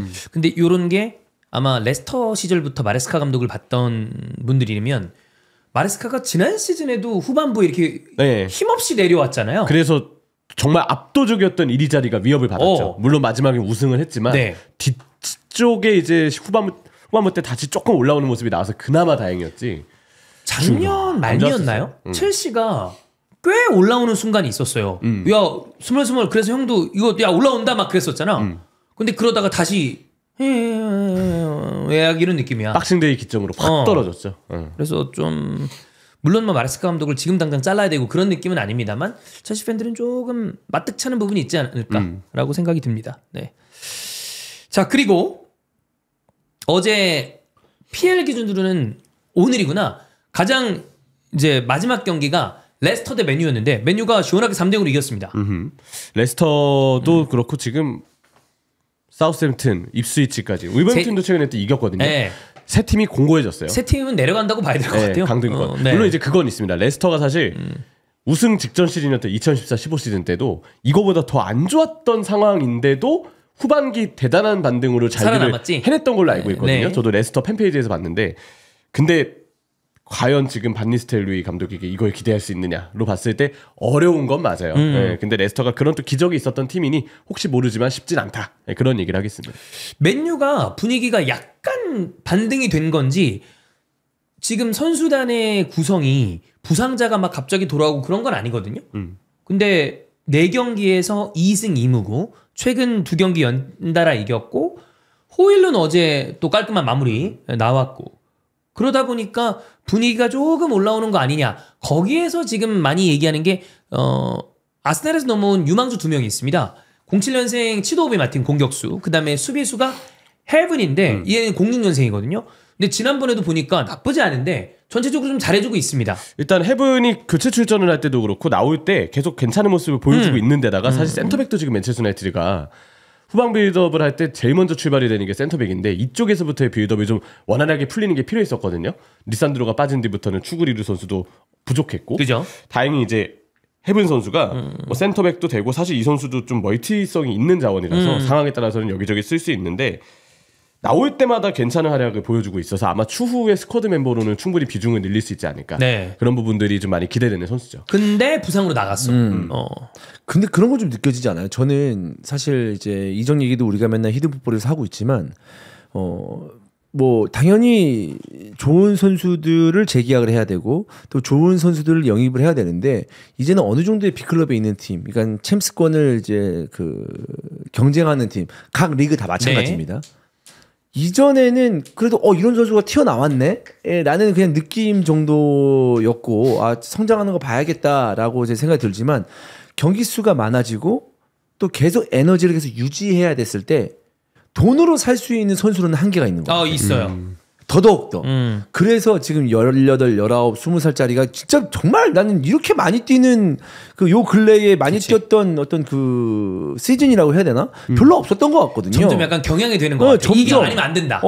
그러니까 당연히 기존에 있는 선수들 우리가 이제 돈으로 살 수 있는 선수들도 계속 수급을 하지만 이제 이 수급할 수 있는 선수도 한계가 있어요. 왜냐하면 그치. 다른 팀들도 돈을 쓰고 어떤 한 팀에 매우 좋은 선수들이 계속 몰리지 않으니까. 그러니까 더더욱 더 유스들의 중요성. 소위 말해서 당연히 유스를 키우는데 돈이 들지만 천문학적 액수가 되는 건 아니잖아요, 사실. 근데 그런 선수를 잘 키우면 돈도 벌 수 있고 팀에도 도움이 되고 이제 지금의 어떤 시즌을 이제 한 시즌을 제대로 에너지틱하게 운영하기 위해서는 유스의 중요성이 더더욱더 부각되고 있다라는 느낌이 들고 있어요. 이게 근데 좀 이제 장기적인 싸움인 게 유소년이나 이런 유스에서 좋은 선수가 나오려면 1, 2년 이제 돈 넣어가지고 되는 게 아니잖아요. 막 5년, 10년 장기 계획으로 돈을 때려 박으면서 하나씩 올라오길 바라는 건데 물론 거기서 터지면 이제 완전히 남는 장사가 되는 거지만 저는 그래서 이게 약간 더더욱 좀 부익부 빈익빈이 되는 게 아닌가 싶은 게 유스에 투자하는 것도 결국엔 돈이거든요. 그리고 보니까 2레벨부터 스카우트를 땡겨가더라고. 그렇죠. 그러니까 조금 괜찮다 싶으면 그 레벨에서부터 싼 값의 어린애들을 다 선취매를 해버려. 해본 선수도 어쨌든 사온 거잖아요. 네. 그리고 결국엔 얘도 아스날 출신인 거야. 그러면 지금 제일 유스가 잉글랜드에서 좋은 팀 어디냐? 맨시티입니다. 거기는 옛날부터 돈을 그냥 거기다 계속 박아넣었으니까. 그러니까 계속 좋은 선수가 나오는 게 좀 그 부자 구단들이 유스도 가져가는. 예전에는 생각해보면 뭐 웨스트햄 그다음에 또 유스 좋은 몇몇 클럽들이 있었잖아요. 근데 그거보다도 이제 돈 많은 클럽들이 유스도 좋구나 라는 느낌이 좀 들지 않나. 근데 약간 또 재밌는 게 뭐냐면 17, 18, 19이 완성돼야 되지만 조금 완성되지 않은 선수들이 있고 거기서 밀려난 선수들이 있거든. 근데 그런 선수들을 잘 개타는 것도 필요하다. 되게 중요하죠. 라고 생각을 합니다. 맞아. 네. 그리고 또 저는 개인적인 바람이지만 아시아에 어느 있지. 정도 할 수 있고 싸고 잘하는 선수들이 널려 있다. 그래. 성실하고. 성실하고. 양민혁 그렇게 데려간 거 아니야? 이번에 윤도영도 가잖아요. 윤도영도 이따 얘기 얘기하겠지만 나왔잖아요. 지금 희열도 나왔잖아. 그렇기 때문에 뭔가 좀 더 아시아에 있는 이 젊은 선수들의 이적이 좀 더 활발하게 이루어지면 좋겠다라는 생각이에요. 길이 좀 다른 방향으로 열린 느낌인데 라민 야말 07년생 걔는 좀 논외로 칩시다. 걔는 07인데 07 안 같으니까. 그냥 그분 기량이 압도적이고. 걔는 좀 그렇고. 당장 아스날 따져도 06 루이스 스켈리랑 07 완예리가 지금 계속 나오고. 진짜 어린 나이거든요. 그죠? 고등학생이에요. 네. 이제는 더 이상 선수를 사서만 채울 수가 없어요. 없지. 일단 첫 번째로 축구사 스타일 자체가 워낙 많이 뛰는 스타일로 바뀌다 보니까 이제는 나이대가 어느 정도 전성기에 차오른 선수보다 더 쌩쌩하게 오래 많이 뛰어줄 신선한 자원이 필요하다는 점에서 당연히 스카우트도 더 어린 선수를 많이 하게 되고 그냥 저는 약간 그렇게 느끼거든요. 한 팀당 시즌을 잘 풀기 위해서 필요해진 스쿼드의 머릿수가 더 많아진 느낌이에요. 이제 한 30명 있어야 되는 것 같아요. 진짜요. 저는 이제 뭐 23명 엔트리 등록, 뭐 25명, 6명 엔트리 등록 이것도 이제 안 되지 않을까요? 대전이 미래지향적인 구단이었던 거야. 프로듀스 50. 아니 미래지향적인 구단이면 미래에 선수들이 더 크거나 건강해야 되잖아. 근데 그 팀은 미래에 다 이제 관절도 이제 아파지고 삐그덕대고 나이대를 보면 나이대를 보면 그게 뭐가 미래지향제? 대전 미래 잘하잖아. 복지를 얘기하는 거야 뭐야? 네, 잘하고 있어. 잘하죠. 대전 잘해요. 주체가 많이 바뀌었죠 그때는. 진짜 이건 뭐 K 얘기긴 합니다만 거스포옙과 황선홍을 보면서 우리는 어떤 생각을 해야 되는 건가요? 운빨 존만 게임.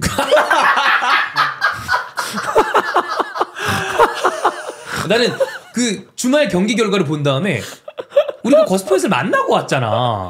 만나고 왔고 우리가 황선홍 감독에 대해서 이 사람의 좋았을 때 말고 이후부터 생각을 해보면 근데 지금 하는 거 봐. 전북이랑 대전이랑 다들 다르잖아요. 이게 와 이걸 뭐라고 진짜 그거밖에 없어. 운빨 존만 게임. 그거 말고 뭘 표현해야 돼?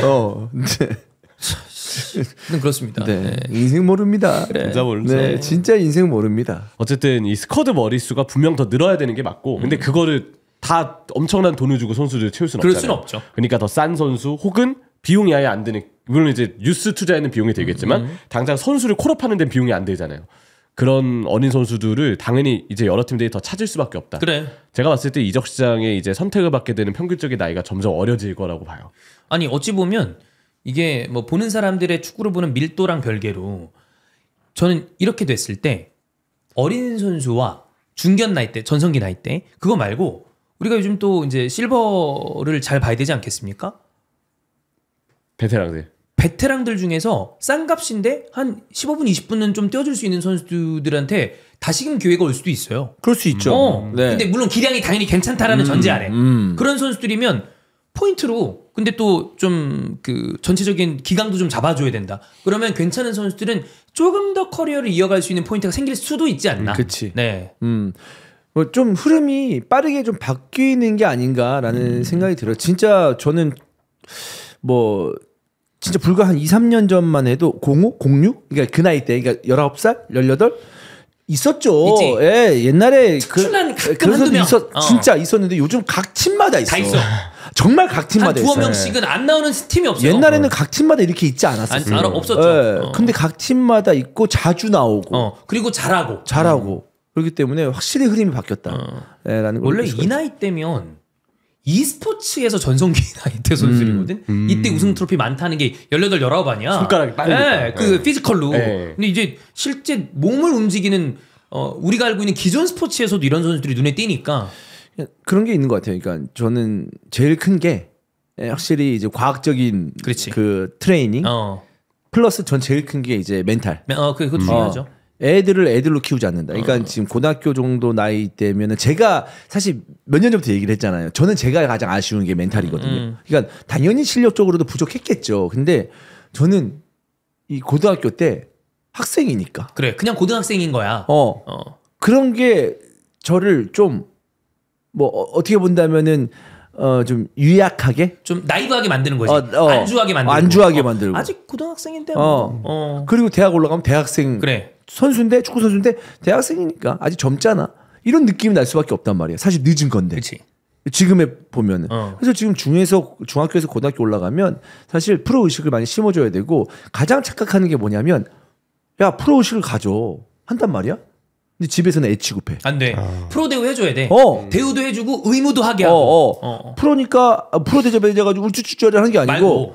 얘기하는 너 이제 프로니까 나 너한테 터치하지 않는다. 네가 알아서 관리해라. 근데 이 정도는 네가 지금 해줘야 된다. 그치. 넌 관리를 해줘야 된다. 이런 식으로 이제 책임을 계속 주고 자유도 주고 프로 대접도 해주고 이게 학교와 집에서도 다 같이 돼야 맞아. 되거든요. 병행이 돼야죠. 네, 그래서 그런 것들이 발전하면서 선수들도 이제 이렇게 튀어나오는 거야. 왜냐하면 멘탈이 좋지 않으면 기량도 안 나오고. 안 나오죠. 갑자기 17, 18 딱 됐는데 저 고등학생인데요. 이 지랄하면 멘탈 기량이 안 나오거든. 또 프로인데 뭐. 그래. 뭐 이렇게 해야 된단 말이야. 가끔 왜 그 나이 어린 선수인데도 그 표정인 애들이 있어. 있잖아. 그거는 이제 딱 탑재가 된 거죠.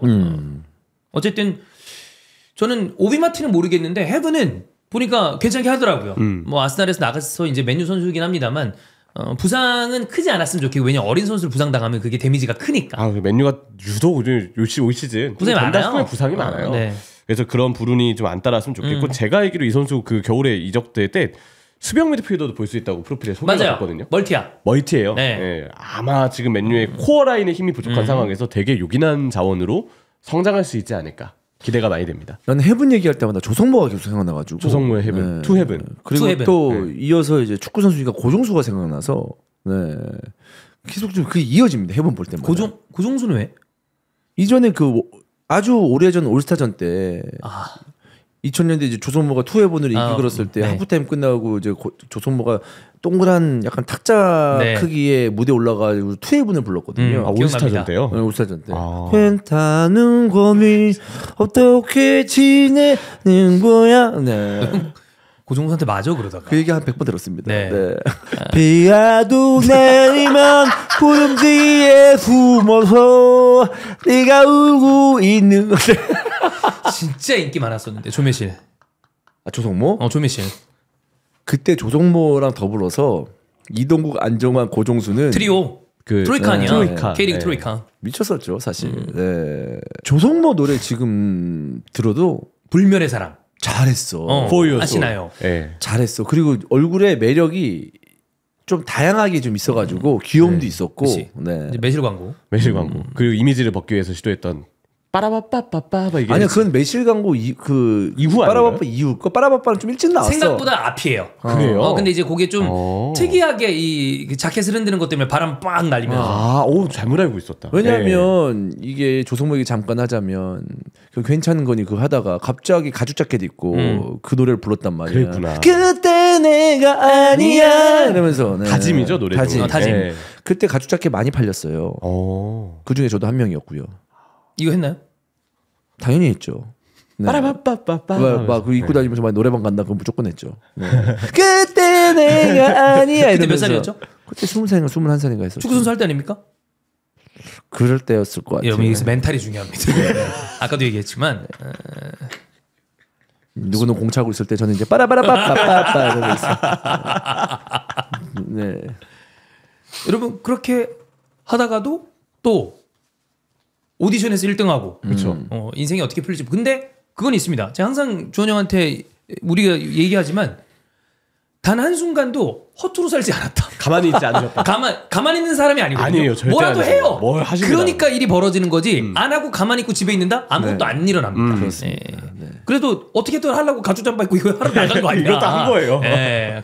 그러니까 여기서 썰이라도 풀고. 그렇습니다. 이 경기에서 역시 잘한 거는 브루노 페르난데스입니다. 뭐 브루노는 말할 거 없죠.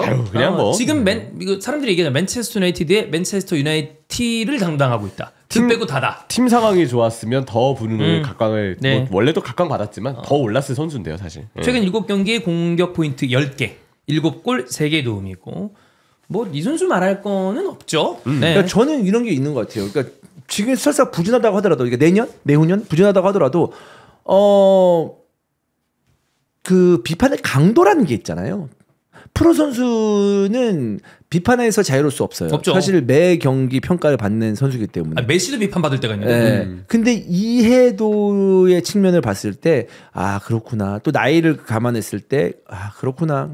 아쉽다. 그랬구나. 이 정도로 넘어갈 수 있는 선수들이 있다고 보거든요. 저는 이제는 뭐 존나 등신이네 저 새끼 선수 맞네 이런 거에서는 벗어날 수 있는 선수들이 몇몇 있다고 봐요. 저는 뭐 맨시티의 덕배, 누구도 뭐라 하지 않지. 맨유의 뭐 부페, 브루노. 그다음에 저는 토트넘의 손흥민 이런 선수들이 있다고 보거든요. 그래서 이런 선수들은 이제는 뭔가 좀 그런 어떤 그 비판의 어떤 그 박스 안에서는 좀 꺼내서 봐야 된다라는 생각이 좀 들어요. 네. 저는. 그러니까 팀의 상황으로 봤을 때 케빈 더브라이너는 트래블을 하면서 본인의 무릎을 맞췄고. 그렇죠. 네. 무릎 햄스트링이었나? 무릎이었나? 햄스트링이었죠. 네. 브루노는 그 와중에 혼자 에이스 역할을 계속 해주고 있고 뭐 이렇기 때문에 암흑기에 브루노가 이제 영입이 된 거나 다름이 없는데 이 와중에 브루노마저 맨유에 없었다면 FA컵 우승도 없었을 거고 큰일 났다 진짜. 네. 어느 정도의 성적 방어도 없었을 거고. 그때 팬들 선수들 결집시킨 것도 주장 브루노의 편지였죠. 편지 FA컵 전에. 그렇습니다. 그러나 가끔씩 나오는 그 거지 같은 태클은 그런 거는 좀 자제할 필요가 있다. 자제할 필요가 있다. 요즘 좀 덜하는 것 같긴 한데 네. 그래도 맞아. 아슬아슬할 때가 있어요. 그렇죠. 그러니까 성격이 세 보면. 그러니까 저는 보면서 왜 저럴까 하는데 이게 정말 웃긴 게 정말 이 선수들이 이 특성 있잖아. 특성이 이 사람한테 가면은 꼭 그런 특성이 이제 나이를 먹으면서 좀 희석될 수도 있지만 고유하게 갖고 있는 기질들이 있죠. 기질인 것 같아. 근데 그거는 우리가 왜 못 바꾸냐. 바꿔라. 바꿀 수 있다고 생각하는데 어느 정도는 바꿀 수 있겠지만 그게 남아 있는 거지. 우리가 난 그 생각을 하거든요. 경마장을 가면 이 1번 말부터 8번 말까지 보면 특성들이 있어요. 있겠지. 뭐 초반에 잘 뛰는 말, 끝에 좋은 말, 아니면 성격이 지랄 같은 말, 그래서 출발할 때 뭐 깜짝 놀라는 말, 뭐 이런 성격들이 다 있단 말이야. 뭐 그런 게 있단 말이야. 근데 저거 왜 못 고추냐, 저 말새끼는. 이렇게 안 하잖아.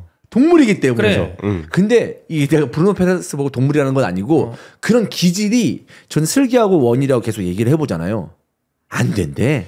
그게 잘 안 바뀐대. 이게 운동뿐만이 아니라 그 심리 검사에 보면 그 상담사나 의사 선생님 얘기하더라고. 기질은 변화하지 않는 거라고. 그러니까 아예 안 변하는 거야. 근데 기질은 못 바꾸기 때문에 나머지 보통 사회화가 되면서 그게 가려져 있을 뿐. 근데 브루노는 이제 그런 부분에 대해서는 그게 있는 거죠. 그렇지. 성향이. 그런데 이제 잘 관리를 해야죠. 그러니까. 그래도 그 관리를 해야 된다라는 거지. 정말 저는 지난주에 히드풋볼 K 하면서 들었던 것 중에 제일 신기한 말이 이 선수에게 지금 이 정도의 수비력을 바라고 이런 성실하게 내려와서 수비한다는 거는 난 성실성의 문제라고 생각하는데 이걸 바라는 감독이 문제다. 아하. 그러면서 제가 은돈벨레 얘기를 했거든요. 예. 그럼 은돈벨레 선수 어때? 안 되는 거야. 안 되는 거지.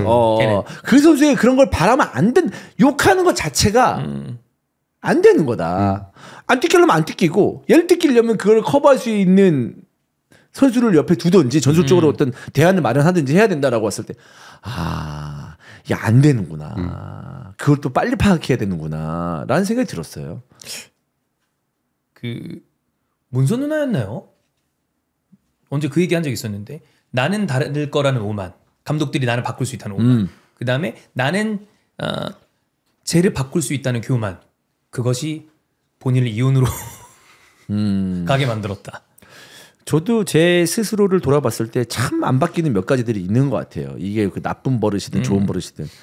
그렇게 생각을 하면 잘 안 되는 것 같습니다. 그래. 네. 그거를 바꾸는 건 정말 어려운 일이죠. 결국 자기가 갖고 있는 그 패턴과 자기가 갖고 그 있는 안에 기질 있어. 위에서 살아가고 있어요, 사실. 맞아요. 네. 뭐 브루노 얘기하다 갑자기 좀 깊게 나갔습니다만 그러니까 브루노 이제 존나 잘하고 있다. 잘하고 있다. 존나 네. 잘하고 있는 겁니다. 폼 올라왔다. 네, 네. 그렇습니다. 맨유의 기질이 브루노다. 지금 맨유는 그래요. 브루노가 그 자체야. 그렇습니다. 네. 그것까지 동일하네요. 그렇습니다. 자, 그다음에 렛클리프 얘기를 간단하게 해보면 요 렛클리프 관련된 인터뷰를 우리가 따로 한번 네. 빼서 이야기할 타이밍이 있을 것 같은데 최근에 신구장이나 맨유의 재정 상황과 관련돼서 이제 렛클리프가 인터뷰를 좀 많이 하다 보니까 원래 사람이 인터뷰를 많이 하다 보면 좀 삑살이 나는 경우가 있거든요. 네. 근데 조금 뭐 예를 들면 나라면 퍼거슨 후임으로 모예스 선임 안 했다라거나 글레이저 가문에 대한 이야기를 조금 했을 때 팬들 입장에서는 뭐야 이럴 만한 얘기가 있는데 이거는 우리가 따로 한번 빼서 이야기를 좀 해보도록 하겠습니다. 퍼거슨 후임으로 모예스를 선임하지 않았을 것이다. 오케이, 그건 맞는데 그럼 너는 왜 테나를 유임해가지고 지금 이 꼴을 만들었냐? 라는 이제 비판에 시달릴 수 있을 것이고. 이거는 사실 지금 몇 년 전 얘기입니까? 13, 14대 얘기예요. 네. 이게 모예스들. 13, 14고 13, 14니까 네. 그때 모예스는 핫한 감독이었어. 그때 괜찮았어요. 네. 퍼거슨이 또 긍정했다는 얘기들이 그렇지. 많았죠. 네. 근데 그 얘기를 꺼낸다는 굳이 이제 거는 꺼내는 게. 이거는 네. 말이 안 돼. 그러면 그 망한 감독들 다 얘기할 수 다 있지. 얘기하지. 그죠. 모반 무솔 랑텐인가? 뭔데? 모반무스 랑텐 맞죠? 맞죠. 다른 팀도 아직은. 마찬가지지. 최신의 램파드를 선임하지 말았어야 됐다. 뭐 이렇게 얘기할 수도 있고. 램파드 요즘 네. 코벤트리에서 잘하더라. 장난하잖아. 승격 플레이오프 갈 것 같던데. 운빨 존만 게임. 누가 합니까? 누가 알아요? 근데 보니까 네. 그 아저씨도 아직 대형 구단을 맡기보다 조금 아래쪽에 있을 때 본인이 장악력이 더 나오나 봐요. 어제 제라드 웸블리 왔었잖아요. 맞아요. 네, 결국은 이제 뭐 우승하는 걸 보진 못했지만 이분도 얼마 전에 아예 에티파크에서 물러났어요. 그래. 지금 감독으로는 램파드는 다시 피어오르기 시작했고 제라드까지 팀을 좀 빨리 찾아야 될 텐데 저도 약간 아래 단계 팀에서 출발하는 게 맞는 것 같아요. 제라드. 아니 그 미드필더의 영역으로 봤을 때 그렇게 잘하던 천재 같던 피를로나 아니면 스램제는 다 그냥 저냥이고 또 그거보다 아래에 있다고 생각하는 감독들은 또 잘하는 사람들도 있고 물론 또 알론소 같은 감독도 있긴 합니다만 네. 다 몰라. 또 자기한테 맞는 게 있다 보니까 운빨 존만 게임이 맞나 보네. 네. 아니 인생 자체가 운빨 존만 게임이야. 맞아. 맞아. 그거 맞아요. 그렇습니다. 자, 그다음에 맨시티는 이 맨시티가 올해는 참 고역입니다. 브라이튼한테 이거 질 뻔했거든요. 그렇죠. 비긴 게 다행이에요. 그나마 확실히 마르문 씨는 잘 데려왔고 네. 그냥 이 선수는 리그 안 타는 스타일이에요. 너무 잘해요. 진짜 잘해요. 스타일이 너무 좋은데 그냥 맨시티는 제가 볼 때 그냥 안 풀리는 시즌에 동력을 잃은 느낌이에요. 이 선수들 사기 영향 안 받겠습니까? 당연히 받죠. 맞죠. 그런 부분들이 분명 좀 안 좋은 안타까운 그런 상황으로 좀 이어지는 것 같고 이게 여러 가지로 챔피언스리그 탈락이라든지 등등의 사건까지 겹치면서 네. 더 지금 뭔가 팀이 구심점을 잡기는 힘든 시점에 놓여 있는 것 같습니다. 맨시티 5위 안에 들면 챔피언스리그 티켓을 따야 되는데 챔피언스리그 티켓 따는 어떤 그 경쟁 구도가 꽤 빡셉니다. 네. 그래서 맨시티는 더는 이제 승점 드롭을 하면 안 되는데 뭐 아직 경기가 그래도 지금 몇 경기 남았나요? 한 8, 9경기 남았나요? 9경기 남았죠. 9경기. 네. 뭐 어떻게든 방어해야죠. 프리미어리그의 5위까지 챔피언스리그 티켓은 거의 확정적으로 보이니까 네. 5위 안에 들어가면 된다라고 생각하면 될 것 같습니다. 자, 이제 삐라랑 코리안 리거도 체크하겠습니다. 아스날 사네. 자, 주원이 형 어떻게 봅니까? 이 꼬리가 벌써 올라갑니다. 좀 약간 자, 미소짓는데. 이 꼬리가 올라가십니다. 아스날 사네 완전 이거죠. 아니 램파드 얘기했잖아. 램파드가 거기서 그렇게 잘할 줄 알았습니까? 다시 프리미어리그 있을 때 사네 맨시티에서 잘했어요. 잘했던 모먼트가 굉장히 많습니다. 길었고. 그건 다비드 실바가 있어야 돼. 네. 외대고로 있잖아요. 외대고는 오른쪽에 있잖아. 라이스 있잖아. 라이스. 돼요. 자, 여러분. 주원이 형이 아스날에 찬성하는 형이 걸으면 됩니다. 내가 솔랑키 데리고 오라 그랬지. 솔랑키 데리고 오라 그랬지. 됐잖아. 솔랑키 데리고 왔으면 나 아스날 진짜 잘 어울렸다고 봐요. 까놓고 얘기합시다. 네. 솔랑키 지금 이적료 토트넘에서 하는 거 이적료만큼 하나요?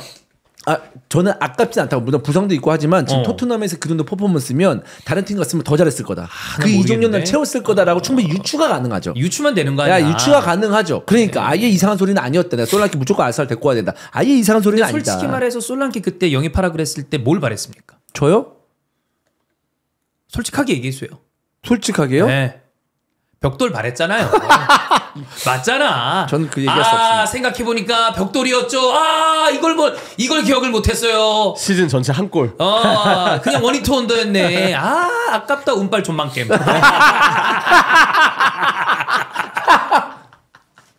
그렇지 않습니다. 저는 그렇게 막 이제 시도 때도 없이 그렇게 하진 않아요. 네. 솔랑키 봐봐. 진지했다니까? 진지했어 개새끼야. 네. 진짜 진지했어. 근데 난 사네링크 근데 이게 좀 이상한 게 제주스 스털링의 진첸코에 사네까지 데려오려고 그러면 아르테타 이 새끼 좀 막아야 돼. 자기 제자 아니에요. 왜 이러는 거야? 그 맨시티 코치 때. 사네가 잘했을 때는 왼쪽에 다비드 실바가 있었을 때예요. 그렇죠. 네, 실바 덕을 많이 봤죠. 스털링이 잘했을 때 오른쪽에 케빈 더브라이너랑 그 정발로 쓸 때만 잘했어. 그렇죠. 그리고 이거 사네 이게 좋았던 모먼트만 기억하면 안 돼요. 그래.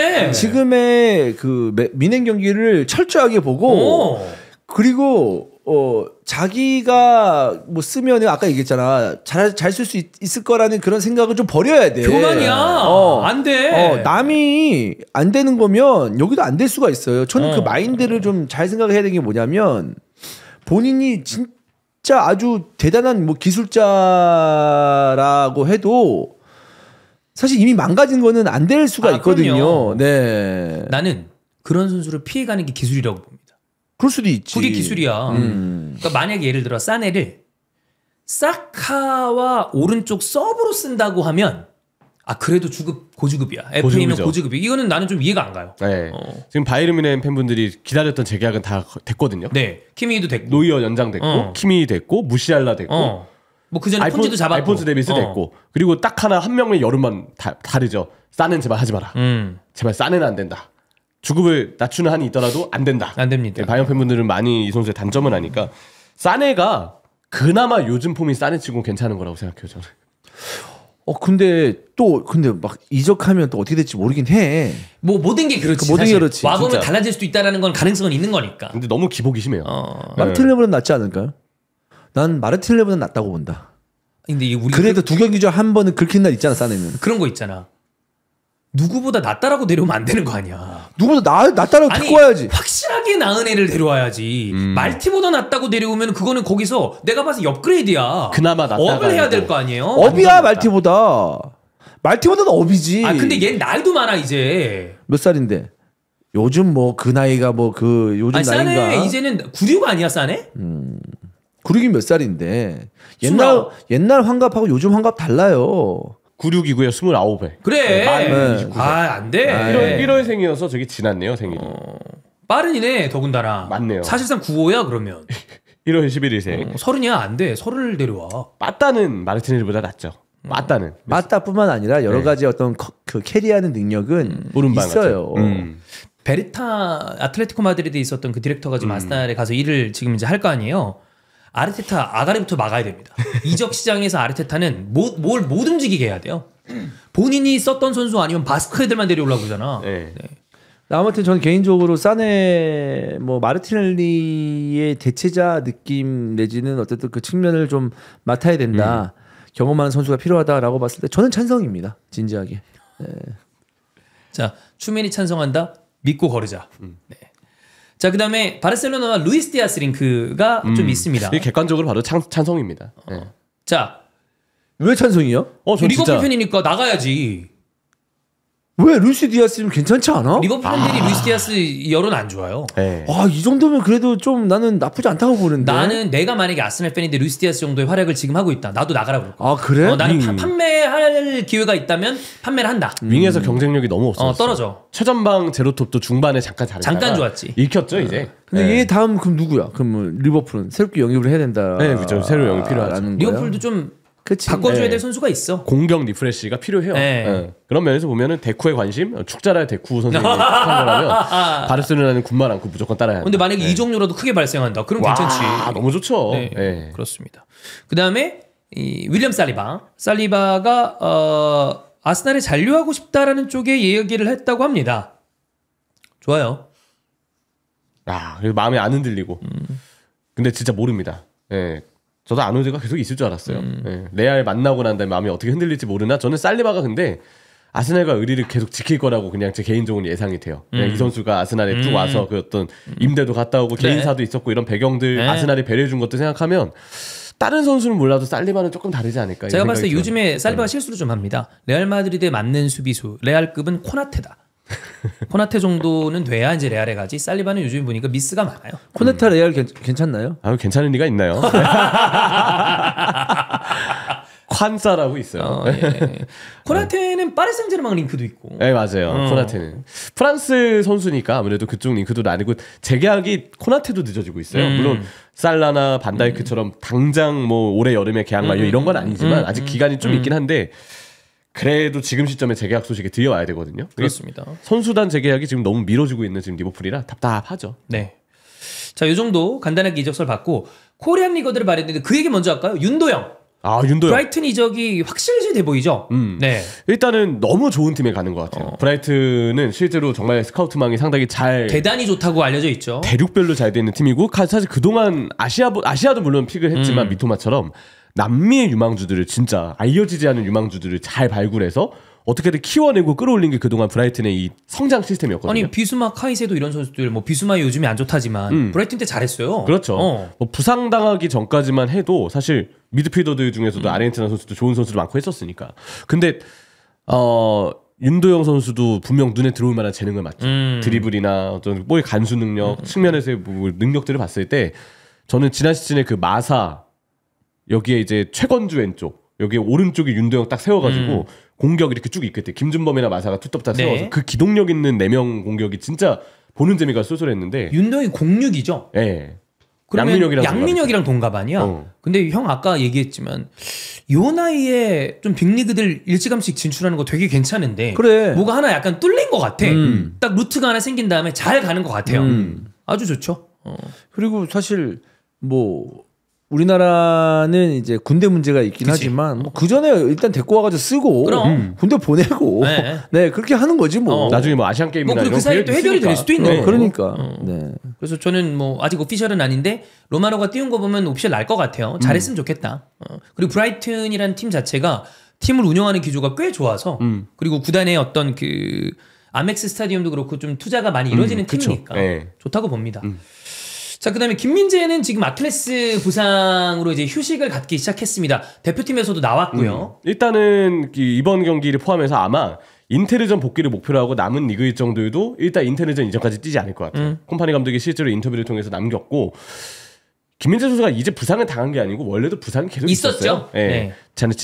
지난해 전반기 프랑크푸르트 전부터 계속 아킬레스 쪽에 통증을 안고 있었기 때문에 시기상 쉬어가는 게 맞다고 생각합니다. 이 선수가 이미 누적됐던 그 염증, 아킬레스 건염의 증상을 무조건 보면 쉬어야 돼. 이건 쉬어야 돼요. 더 무리했다가는 정말 돌이킬 수 없는 상황이 발생할 수 있으니까. 또 아킬레스 전문가 아닙니까? 네. 아킬레스 부상으로 좀 고생을 했는데 형도. 네, 제가 요즘 제 축구 하거든요. 좀 나아요 확실히? 제가 아킬레스를 처음 다쳤을 때 좀 멍청했던 것 같아요. 사실 뭐냐면 아무것도 안 했어야 됐었어. 완전히 휴식했어야 된다.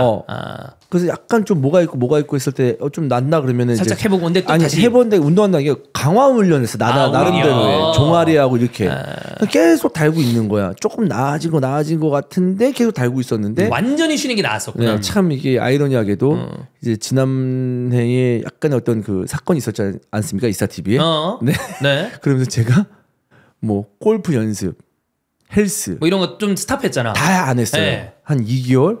그때 나왔구나. 그때 안 아픈 거야. 아예 안 써야 되는 거네요, 진짜. 그 아예 안 썼어야 됐어. 근데 프로 레벨의 선수들도 완전 휴식해야 되는 타이밍이 좀 필요한가 보죠. 그럴 수도 있지. 그럴 수도 있죠. 몸에 부하가 너무 많이 왔어요. 그래가지고 지난해에 건강은 그래도 아킬레스의 건강은 찾았다.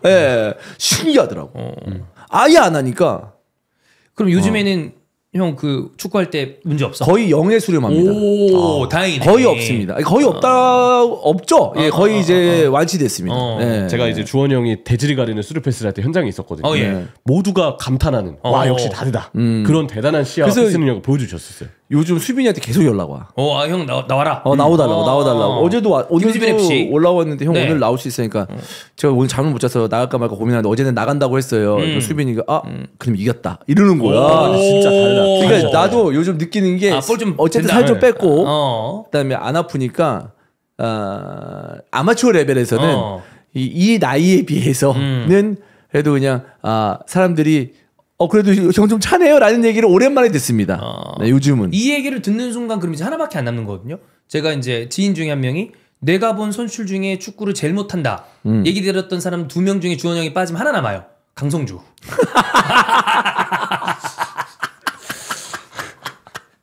강성주는 전형적으로 이제 살이 빠져야 좀 차는 스타일인데 너무 불어서 똥하잖아. 네, 너무 불어서 그렇습니다. 힘들지 않을까. 라는 뭐 생각인데 이거 근데 콤파니가 이거 얘기한 거 맞아요? 지금 대본에 있는 건데 네, 맞아요. 가벼운 부상인데 몇 주간 출장을 못 한다. 너무 많이 뛰어왔다. 이 얘기가 콤파니가 한 거 맞아요? 이 워딩 자체는 일단 쉬어야 된다는 이야기를 확실하긴 했었어요. 왜냐면 이 워딩은 주치의가 하는 거지. 지가 그렇게 뛰게 만들어 놓고. 네가 했잖아. 네. 근데 상황에 또 김민재가 그쵸. 뛸 수밖에 없는 상황이긴 했는데 부상자가 워낙 많았으니까. 이토도 없었고 부상 때문에. 진짜 그랬으니. 모르긴 몰라도 작년에 이제 다이어와 투에일이 없었다면은 콤파니도 욕 먹었을 거야. 그치. 야, 이렇게 선수 또 뛰게 관리 하냐? 뭐 하냐? 장난치냐? 뭐 이렇게 했을 건데 항상 우리가 이제 뜨끔했잖아. 선수들의 마인드를 이제 팬들이 갖게 됐죠. 알게 된 거지. 벤치에 무조건 있는 뛰어야 것보다 된다. 힘들어도 뛰는 게 낫다. 그게 마음 편하다. 김민재 레벨의 선수 맞아. 아니 네. 지난 시즌부터 바이에른 뮌헨은 수비수들 중에 가장 많이 뛰었고 가장 많이 나온 선수, 가장 많은 경기수 기록한 게 김민재래요.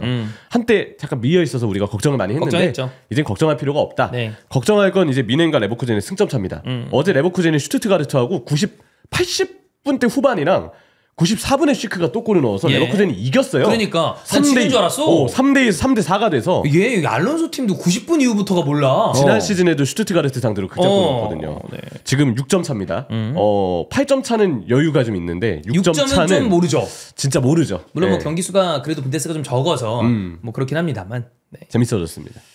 자, 그다음에 이강인 선수는 10분 출전했습니다. 중요한 경기였거든요. 마르세유랑 이제 라이벌전이기도 하고 순위가 가까워서 물론 승점 차는 좀 있지만 이강인 선수는 지금 그래서 결과적으로는 이적설이 뭐 쭉 다시 나오고 있는 과정입니다. 네.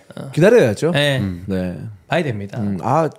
개인적으로는 더 좀 많은 걸 할 수 있는 재능이라고 생각을 하는데 실력을 갖추고 있다고 생각을 하는데 근데 뭐 어쨌든 경쟁에서 밀린 거니까. 네. 그래서 좀 아쉬운 상황인데 뭐 선수 생활하면서 이런 일은 당연히 있을 일어날 수 있는 거니까. 또 여기서 한번 한꺼풀 또 벗겨내면 그 다음이 있을 테니까. 또 다른 팀에 가면 또 어떻게 될지 모르는 그럼요. 거고. 또 파리 생제르맹 남아서 내니스에 또 어떻게 될지도 모르는 거고. 또 경쟁을 해서 이길 수도 있는 거고 또 다른 포인트는 분명히 있을 수 있을 것이다. 네. 네.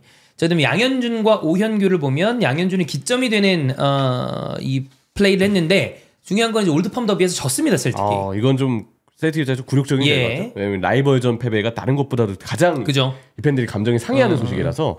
근데 양현준 선수 나올 때마다 요즘 뭔가를 해요. 그러니까. 대표팀에 발탁이 됐습니다. 이번이 정말 좀 뛰게 해줬으면 좋겠다는 생각이에요. 우리 이 대표팀의 상황을 일단 먼저 봐야 되겠지만 이 정도 폼이면 양현준 선수가 좀 쓸만하죠. 길게 출전 당연히. 시간을 부여받았으면 좋겠다 이런 생각이 좀 드네요. 네. 자 그리고 오현규 또 골 넣었습니다. 이게 10골째야. 골 냄새 너무 잘 맞는데. 네. 사실 출전 시간이 짧아요. 근데 시간 대비 너무 골을 잘 넣어줘서 믿고 쓸만한 조커가 된 느낌이에요. 오영규 선수는. 아마 이번에도 대표팀에서 지금 K리그1에서 대전의 주민규가 너무 폼이 좋은데 예. 주민규가 당장 뭐 일단 해외로 이동하는 일정이 아니니까 주민규 선수가 나오다가도 오영규가 조커가 됐을 때 또 그 오영규의 엄청난 활약도 기대해 볼 수 있고 오세훈도 또 새로운 또 다른 옵션으로 대표팀에 기회를 받을 수 있고 최전방 3명도 지금 다 괜찮아 보여서 뭐 이번 활약도 좀 기대가 되는 A매치입니다. 네. 자 이렇게 코리안 리거까지 체크해봤습니다. 하여튼 볼 EPL은 여기서 마무리하고요. K도 오늘 올라오니까 또 K는 이래저래 할 얘기가 뭐 매주 많습니다만 이번 주에도 아까 얘기했던 참 그 황선홍과 포엣의 어떤 상관관계, 축구란 무엇인가를 다시 돌아보게 하는 인생이란 무엇인지까지 돌아보게 만드는 히프케로 돌아오도록 하겠습니다. 자 그러면 오늘 방송에서 마무리하겠습니다. 고맙습니다. 감사합니다. 고맙습니다.